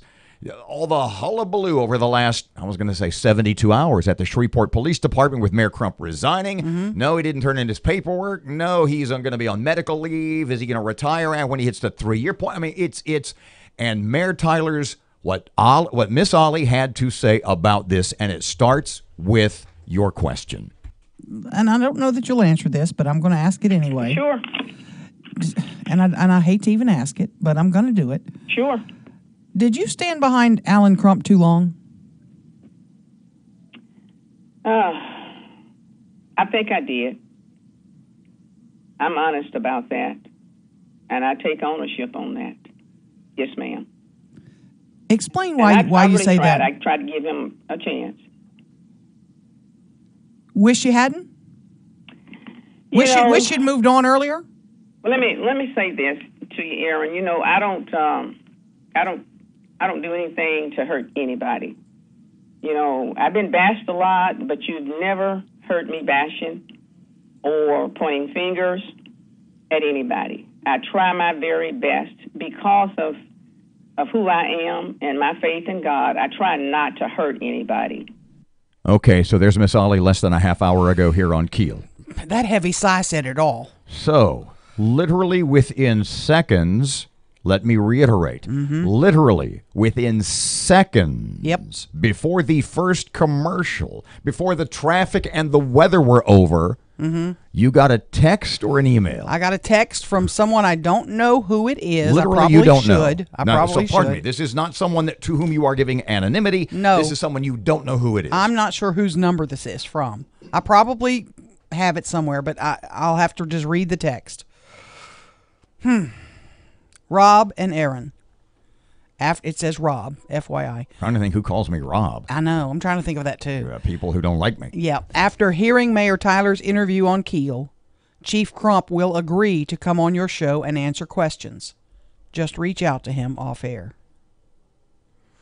So I'm reaching out to Chief Crump now, and we'll see. You got a it may couple not be other, today. It may have to be tomorrow. You got a number of other texts. Oh, did we ever? Yeah. Why don't you run down some of those before we get to Greg's on the Shreveport Security Systems text line? Why don't you? I mean, you can name these, or you can just no. name I'm not going to name them, but or you this can is just go ahead. These are from city council members. Great job, good questions. Very surprised she fessed up to him being in the job too long. From another city council member, the people said it was Attorney Bradford that was talking to the mayor about and to the chief about what he should and shouldn't do. Whom she said, the person in the city government she would not identify. Yes, exactly. Another asked me, please ask the mayor if William Bradford, the city attorney, asked Chief Crump to resign. Greg from the Shreveport Security Systems text line, 318-392-1884. Thank you for taking a couple of seconds to sort through all of those. Yeah, sorry, I'm working on another research thing that has just popped up. So some of these, just questions that came in during it, asking why she passed over somebody like Bill Gooden as substitute police chief. Then we get into some of these other ones. There's actually one here about giving the notice and changing it to medical leave, calling it purely a political stunt. Nice try. And then we actually get into the ones that are more positive towards Mayor Ollie Tyler. Like this one. Ollie isn't my favorite person, but this is one of her better interviews you guys have ever done with her. Good job. And there was another one that said, interview of her life. Anything else on your end in the last 45 seconds? Well, I'm texting back to the folks trying to see if Chief Crump wants to come in this morning, or we'll set it up for tomorrow. I'm not sure. 1017 FM 710 Keel. Robert J. Wright, Erin McCarty. Traffic update coming up right now. Ruben's ready.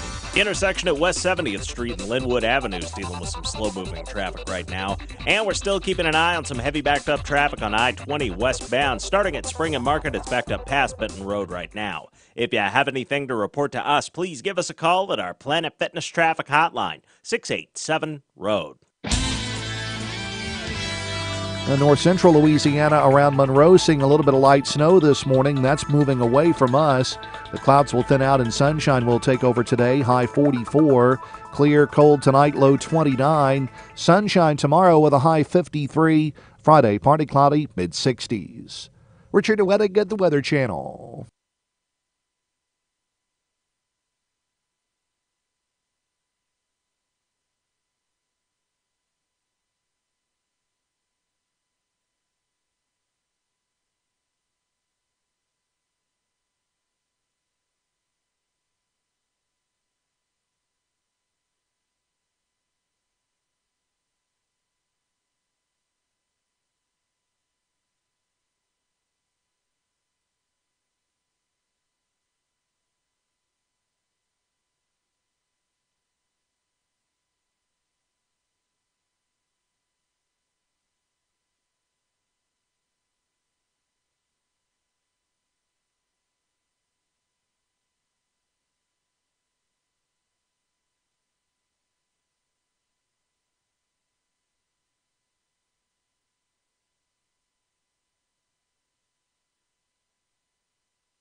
1017 FM, 710 Keel Sports Update. Here's Timmy.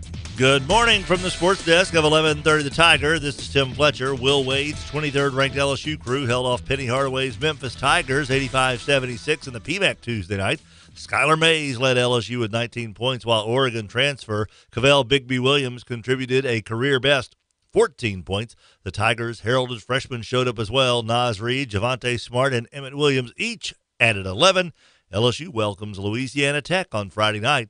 Those Bulldogs blasted Division II Harding 89-58 in Ruston. Mubarak Muhammad led the Bulldogs with 17 points.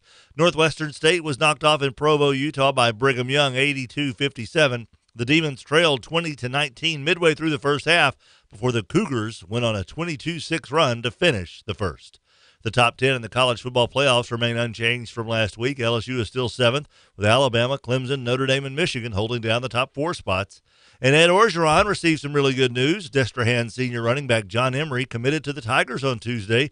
Considered one of the top 3 running backs in the class, Emery had been a Georgia commit from July until late last month. From the sports desk of 1130 The Tiger, this is Tim Fletcher.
You know, you're out shooting last night. The irony of it all, you're getting shot today. Yeah, I know. 1017 FM and 710 Keel, Robert and Erin. Because you're a wuss. Keel app is a free download presented by Office Furniture Source. Austin Beard from Urgent Care of Louisiana is here. Flu shot time. No, he never gets the shot, but he still drops his pants. I don't know For why. Erin, it's wishful thinking, I would suppose. I went through a number of, anyway. So, Mr. Austin, how are you this morning? Good morning. Thank y'all for having me. Appreciate y'all letting me come in and do this. I see you're gloving up. Erin wants those when you're done. God knows why. Yeah. Boy. So tell us about this year's flu shot. What are the strains? What are the what are you protecting me from? You don't know until the flu season's over, so that'll take some time for them to study. We know, like last year, you saw 70 million cases of the flu. About 40% of those were hospitalized. About 50,000 deaths in this country from the flu. Typically from a respiratory illness like pneumonia or something like that. She ain't getting any younger down there either. No, It's old people who get that flu. 3/4 of the deaths did not get their flu shots. I don't have to get the shot for old people yet, do I? Like Robert has to get? 65? No, I'm not. No, he gets the shot for old people. Oh my God, I got and what she's talking about is if you're 65 or older, you get a high dose flu shot. Yeah, which, it was a little bit weaker immune phonograph system. needle for God's sake. But we always encourage the very young, the very old to get their flu shot, and if you need one, you need to come by and see us as soon as you can. You don't need an appointment. You don't need to call. You can just stop by. You guys are on Fern Avenue, We're right? on Fern Avenue, 6841 Fern Avenue, right over by Whole Foods, Frank's Pizza, Sports Urgent Spectrum. Care of Louisiana. Correct. 6841 Fern Avenue. You got it. And you're on you're on the Sports Spectrum Frank's Pizza side. Well, no, we're across the street actually from them. Okay. So you're kind of on the Rotolo's side, just going down Fern Come Avenue. back the other way, between Piermont and 70th. Yeah. Okay, I got you. Bring your medical card or just bring pay your insurance if you want to. It's $25 if you don't want to do that. I mean, it's I'm looking I can't at guarantee that your needle, insurance will pay for it. The needle literally seems to get Let's not talk about the needle. It seems to get smaller and less wide is not the right term. It just gets tinier and tinier every year. Yeah, you're right. I mean, you want this. This is only an inch long needle, and it's a very small. You have something bigger for Erin? You have something Hey, larger? hush up down there. No. Stretch a pipeline? No, hush okay. up. Okay, let's roll up. Let's go get a kid. Okay, we're going to go right here in the shoulder, right? Can you pull the shirt down yourself? Oh, my God. Yeah, you going to go right through the shirt? I'm good with that. You need to pull up or go down. It's not going to pull up. Can you go? Oh, Lord, I don't even want to feel it. I will give you $100 if you stare at him while he No, gives I'm you not looking. I cannot look. I will look. give you $200 if you stare at him. I cannot look. I will make a car payment No. for you. Ow. It's not bad. That's Okay. the swab. Are we done? Yeah. We're done. We're done. Okay. We'll put a Band-Aid on there for you. Can I get like a superhero How about a Band-Aid? tourniquet around her neck? I love each other, don't you? It's a love fest in There's here. no need Austin, to jump it's a into love fest. anything, but yeah, I That get your really point. wasn't bad. Huh? Of all the times I've gotten a flu shot, Yeah. that was the least pricky, or whatever you want to call it. Is that a word, pricky? I couldn't think of a better way to describe it. Usually it's We'll pretend it it's a hurt. word for now. Okay, we're going to pretend like it's a word. So I'm safe. 2 weeks. 2 weeks. You have 2 weeks from the time that you get the shot Okay. to you're immune. What's going to happen to me now She's between gonna be- now and those 2 between weeks? now and You then might you'll feel be- just a little sore in your arm for Okay. a day. Between now and then, you're going to be more pricky.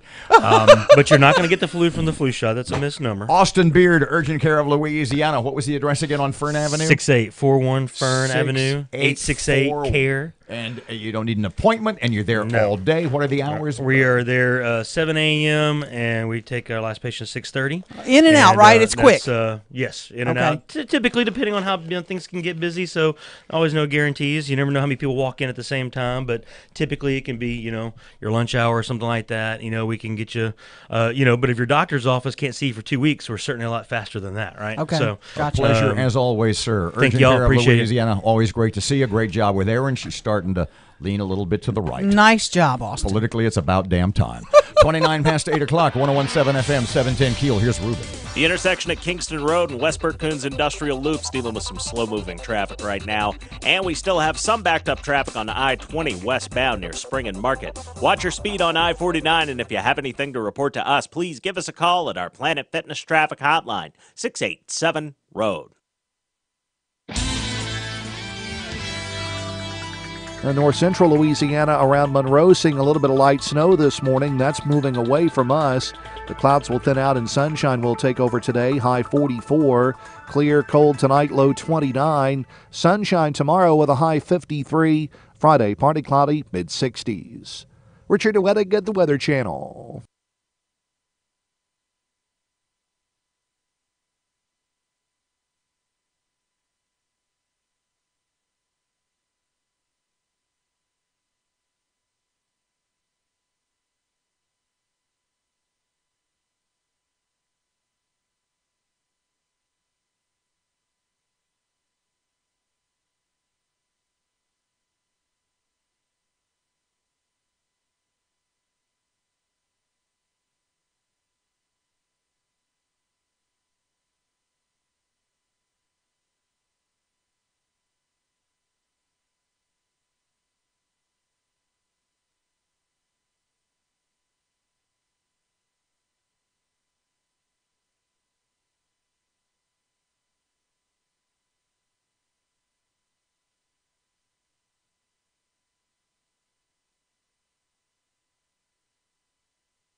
KEEL News now. Ben Raymond takes over as substitute chief of police in Shreveport. I can tell you that I'm going to reevaluate everything that we've done. I believe in proactive policing. I come from a proactive policing background, meaning that I work in specialized divisions where we did not respond to crimes or calls for service. We went out and tried to prevent those crimes from occurring in the first place. And so I plan to bring that personality to this position. Instead of retiring, Chief Alan Crump is going on medical leave after submitting a note from his doctor to the mayor. From politics on that same front, despite the rumors swirling around, Caddo Sheriff Steve Prater says he's not getting involved in the Shreveport mayor's race, but he is willing to offer advice on who could take over the police department. I'm not going to do deals, and I'm not going to do political deals with something as serious as law enforcement. I think that the next mayor, whoever it is, should reach out and ask myself and a number of others, who do you think would be a good police chief? Prater says he has talked with the mayor and Adrian Perkins, but he has no intention of endorsing either one in the race. Dozens of folks showed up at a meeting to talk about the water in Bossier. Chlorine burn's been going on since the system tested positive for a brain-eating amoeba. Bob Bocock, the water specialist for Erin Brockovich's environmental team, is in town. He says Bossier has many problems with the system. We'd like to come in and we'd like to look at it. But as soon as we figured out what was going on, bam, the door went shut. And the information's just not flowing as freely as possible. They don't like the fact that we've said that what they're doing is incorrect. We believe that wholeheartedly. What they're doing is incorrect. Bocock says he will continue to press city leaders for change. Deputies rescue a family from a flooded area. Matt Parker with that. Caddo Parish Sheriff's deputies had to rescue a family after floodwaters pushed their SUV into a ditch Tuesday.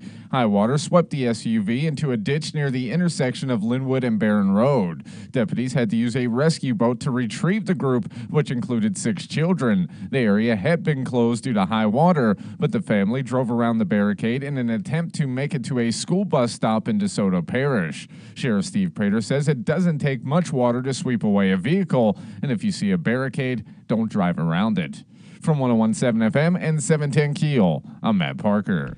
Winter weather here to stay. State climatologist Barry Keim says this cold front is an introduction to the winter as Arctic air has settled along the coast and the state is clear, cold, and brisk.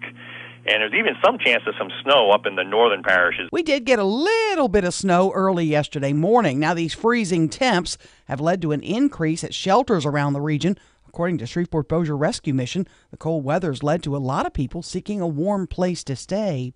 The sheriff in Butte County, California, says a list of missing residents will soon be released, and some 100 National Guard troops will be helping teams that are already looking for remains. At least 48 people are now confirmed dead. It was one of the top movies in recent years, but a spin-off toy from Black Panther has been banned by a consumer safety group's annual watch list of the worst toys of the season.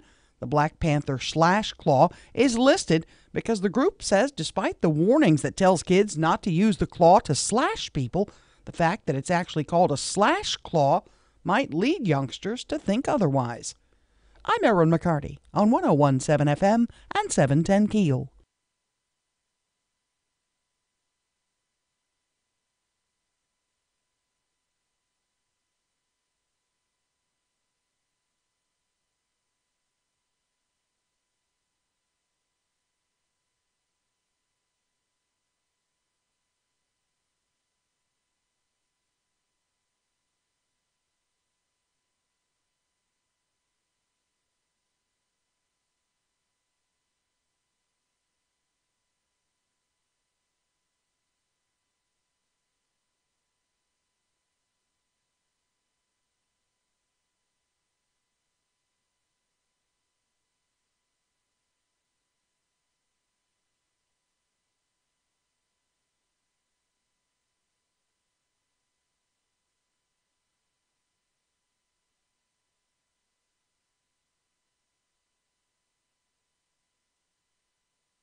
Wow, no small irony here.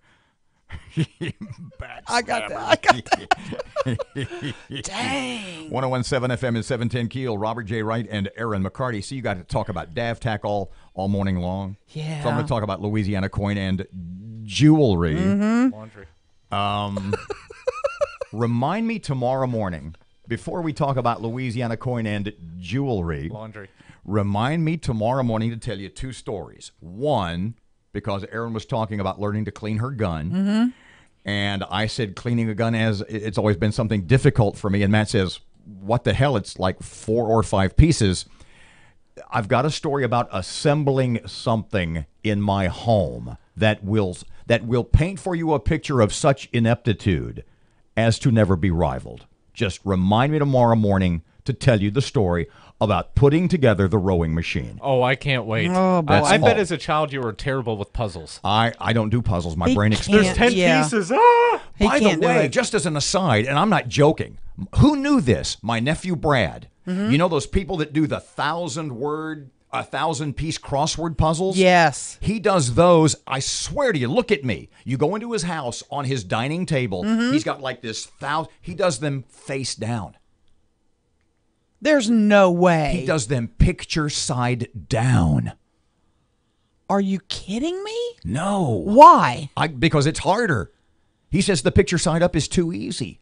I said, what the hell? Oh, I said, how my do you do that? He says, gosh. sometimes I do edge in. And then he says, sometimes I start at the middle and work my way out. I said, what do you... Wow. Louisiana Coin and Jewelry, on Line Avenue in the corner of Uptown Shopping Center. What did I say yesterday? This Christmas, shop smart for that special, beloved woman in your life. Gifts that would make anybody's wish list. Find jewelry, diamonds, gemstones, pearls, diamond stud earrings, pendants, rings, tennis bracelets, luxury watches. We need to bring back What Are We Wearing Wednesday, by the way, which we need to talk to Louisiana Coin and Jewelry about. In fact, they have custom bridal designs for your one-of-a-kind love boat. She will never, this is awesome, she'll never have to know how much money that you saved. Ooh. Louisiana Coin and Jewelry on Line Avenue, family owned and operated more than 60 years, and they are there to make you this Christmas's big hero. Louisiana Coin and Jewelry on Line Avenue in the corner of Uptown Shopping Center in Shreveport. I can't tell what time it is. What time are we? Close enough. Close enough. 101.7 FM, 710 Keel. Here's Ruben. The intersection at Kingston Road and West Burcoon's Industrial Loop's dealing with some slow-moving traffic right now. And we still have some backed-up traffic on I-20 westbound near Spring and Market. Watch your speed on I-49, and if you have anything to report to us, please give us a call at our Planet Fitness Traffic Hotline, 687-ROAD. North central Louisiana around Monroe seeing a little bit of light snow this morning. That's moving away from us. The clouds will thin out and sunshine will take over today. High 44. Clear, cold tonight, low 29. Sunshine tomorrow with a high 53. Friday, partly cloudy, mid-60s. Richard Wettig at the Weather Channel.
You know, I kind of have 101.7 FM, 710 Keel, Robert J. Wright and Erin Shreveport Security Systems text line 318-392-1884.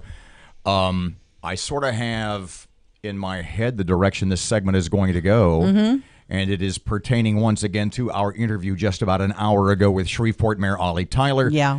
What do you think was the most, looking back now, what surprised you the most about the interview? And we'll put it up on the Keel. It'll be at keelnews.com probably by like 9:30 or 10 if you missed it. If you missed it. Yeah, the whole interview. What did I say about it? I said most of our interviews are 5 or 6 minutes.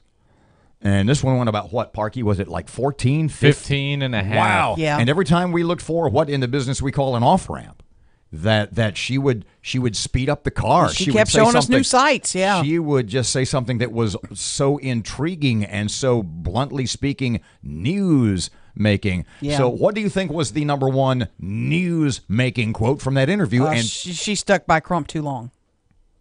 She hesitated to answer it, but you want to play that again? He's got it right there. You don't have it right there? She you did literally said, hesitate. look, I don't know if I should ask you this. You said, I don't know if I should ask you this. But we've gotten a lot of positive responses to the interview, but we did get this on the Shreveport Security Systems text line. Yeah. What a load of BS. What?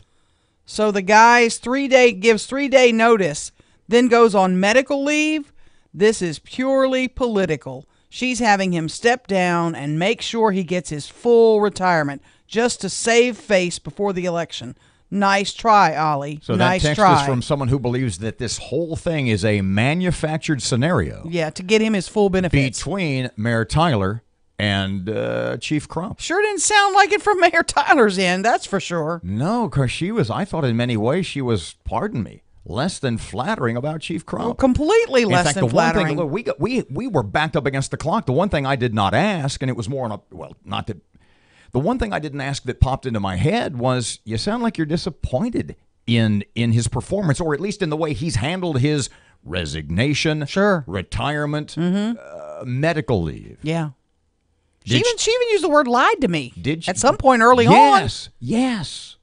You don't think people lie to you and you're happy with them. No. You know? But I was stunned when I asked her if she stood behind Chief Crump too long. I really was surprised when she answered that. Okay. Former Mayor, by the way, just to give you guys an update, you did get from a couple of sources Chief Crump's cell phone number. Because I was told that he wants to now respond to her comments. Read that again, by the way. Let me get that up on this phone. Hang on just a minute. Because it came from someone I wasn't sure who it was. But it said, Rob and Erin, after hearing Mayor Tyler's interview on Keel, Chief Crump will agree to come on your show and answer questions.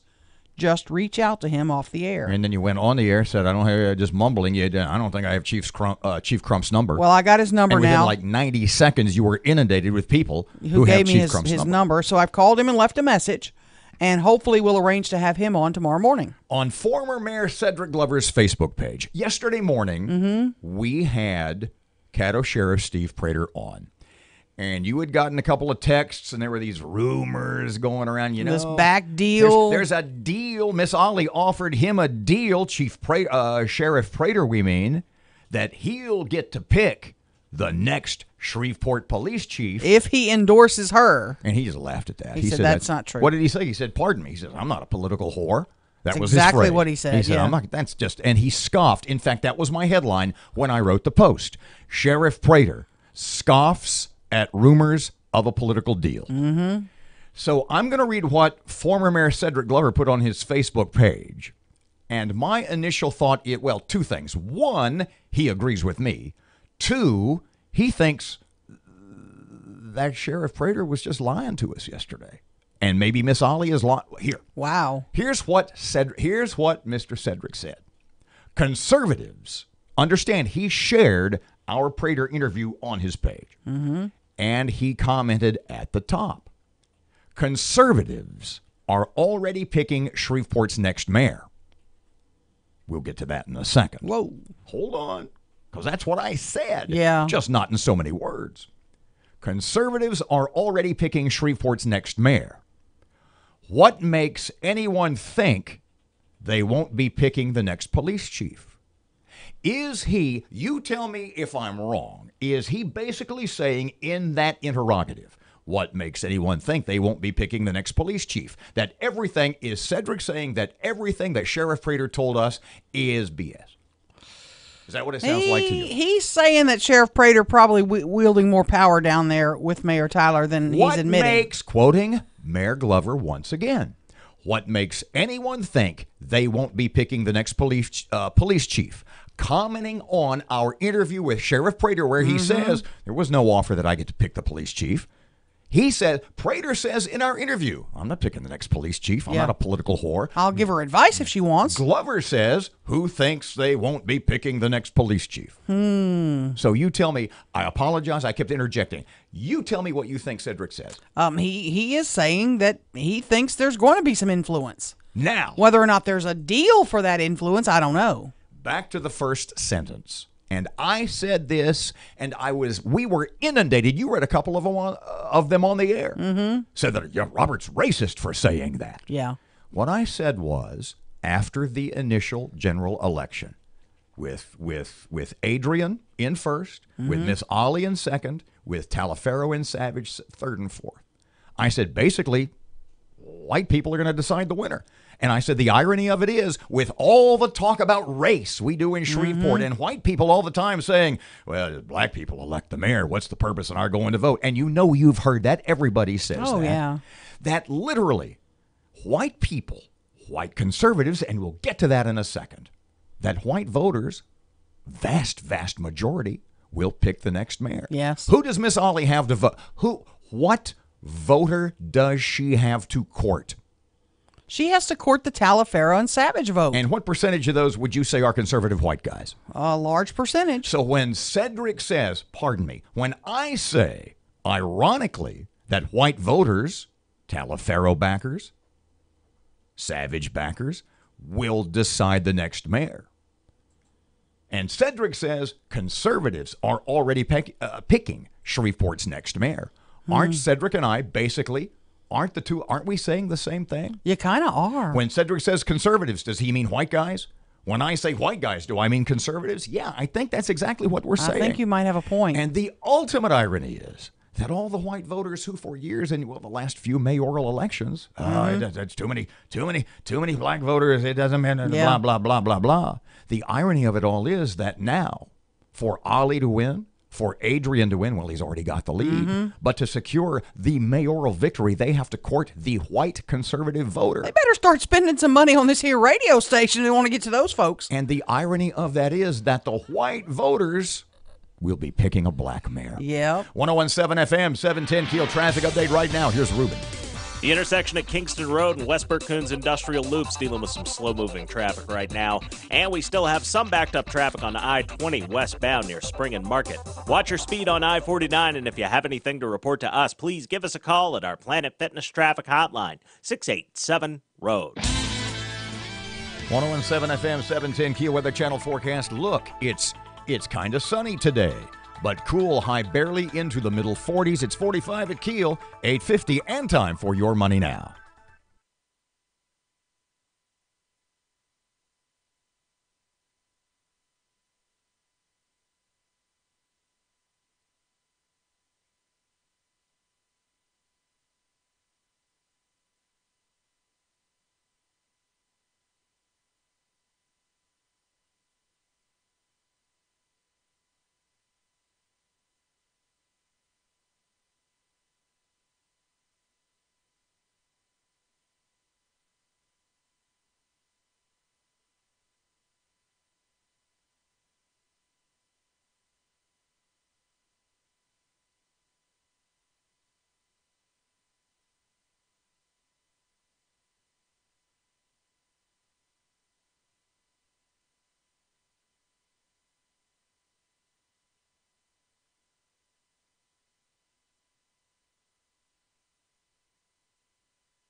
You're listening to American Ground Radio's Morning Minute. An audit of the Louisiana Department of Health says the state spent as much as $85 million last year to Medicaid recipients who didn't actually financially qualify for the program. Yeah, and earlier this year, $2 billion was spent on Medicaid services that the state could not even confirm were actually performed or covered by Medicaid. And yet, when Governor John Bel Edwards was asked to include Medicaid fraud legislation as part of this Medicaid expansion, he denied the request. One of the first bills Democrats will introduce in the new Congress is a Medicaid for All bill. With this kind of waste, fraud, and abuse, it will either bankrupt the nation or the people. American Ground Radio, where building a better America begins with building a better us. Return each weeknight from 6 to 7 p.m. with Louis R. Avalone and Stephen Parr on 101.7 FM and 710 KEEL and streaming live at KEELnews.com.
I just spilled water all over every 101.7 no. FM. Well, I'll tell you in a second. 101.7 FM and 710 KEEL, Robert and Erin. My mother, you never met my mother. No. We started in 96. Mm-hmm. She passed away in fall of 98 because she died just after Jeff Edmond. He died in July of 98. My mother died in fall of 98. For anybody who knew my mother, was Mrs. Wright at St. John's School for about 1 million years. Mm-hmm.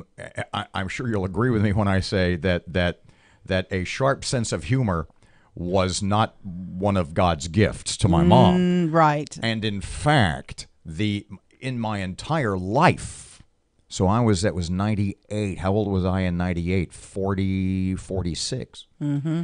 In my entire life, I only heard my mother do one joke. In my whole life, she did one, and every time I spill something, right, one joke, and we were little kids. I want to say like 8 or 9 or 10 or something, and I dropped something, I spilled something in my lap, and my mother looks at me and says, "Be careful, you'll get some in your mouth." That's the only joke. So every time you spill, you think of mom. I think Mom. of my mother looking at me, sort of. Half down her nose. Careful, you'll get something in your mouth. Watch out, you'll get some in your mouth. So what's the lineup for tomorrow? Oh man, what? I'm hoping Chief Alan Crump. I may reach out to Chief Raymond too and ask him about his plan. You know what? Make a mental note because we have the sound bites. The 4 of them from new Chief Ben Raymond. Yes. That are about 45 seconds to a minute long, and we play those early in the show, but because of Mayor Tyler, and bluntly speaking, the hubbub that has caused, we didn't get a chance to play it again, so we need to play that later in the show again tomorrow if we can't get him in person. You bet. And you are efforting, as the phrase goes, to track down Chief Crump for tomorrow morning. Lean in. Like nobody else is listening. Okay, what's up? Seriously. Yeah, what's up? Did Did Miss Ollie a little bit throw him under the bus today? Oh, yeah. You think so? Oh, yeah. Back tomorrow morning, 6 till 9, 101.7 FM, 710 Keel. Robert J. Wright, Erin McCarty. Here's Kim Commando. I lost my phone the other night, so I said, "Hey, Siri, turn on the flashlight." And bam, I followed the LED light and found my phone in seconds. Kim Commando with your Wednesday Consumer Tech Update, brought to you by BePrepared.com. What you need when you need it. Visit BePrepared.com/Kim. Here's another Siri trick. Let's say you don't remember where you parked your car. When your iPhone disconnects from your car's Bluetooth, Siri drops a pin. So ask Siri, "Where did I park my car?" It'll open Maps and show you the location. Or how about we split the bill at lunch and you owe me $10? If you've set up Apple Pay, say, "Hey Siri, send $10 to Kim." Done. Okay, one more. When you want to remember something, fire up Siri and say, "Remind me of this." Siri will add whatever you're looking at, email, text, websites, to reminders with a link that will send you straight back to the content. Nice. I'm Kim Commando. When you're hiring, you don't want to waste time sorting through dozens of irrelevant resumes. You want an efficient way to get to a short list of qualified candidates. You need Indeed.com. Post a job in minutes. Set up screener questions based on your job requirements. Then zero in on qualified candidates using an intuitive online dashboard. Discover why 3 million businesses use Indeed.com for hiring. Post a job today at Indeed.com/hire. Search for greatness. Search Indeed. Dell's Black Friday sale for small business is on. Save up to 50% with massive deals on office essentials like computers with 8th Gen Intel Core processors and the latest servers. Even other top brand electronics are on sale. Plus, get free shipping on everything. Quantities are limited. Dell's small business technology advisors can help you find the right tech for your business needs at Black Friday prices. Just call 877-BUY-DELL or visit Dell.com/SB Black Friday. That's 877-BUY-DELL. The intersection at Kingston Road and Westbrook Coons Industrial Loop's dealing with some slow-moving traffic right now. And we still have some backed-up traffic on I-20 westbound near Spring and Market. Watch your speed on I-49, and if you have anything to report to us, please give us a call at our Planet Fitness Traffic Hotline, 687-ROAD. North central Louisiana around Monroe seeing a little bit of light snow this morning. That's moving away from us. The clouds will thin out and sunshine will take over today. High 44. Clear, cold tonight, low 29. Sunshine tomorrow with a high 53. Friday, partly cloudy, mid-60s. Richard Wedding at the Weather Channel. Breaking news and trending talk. KEEL, 710 AM and K269GO, 101.7 FM.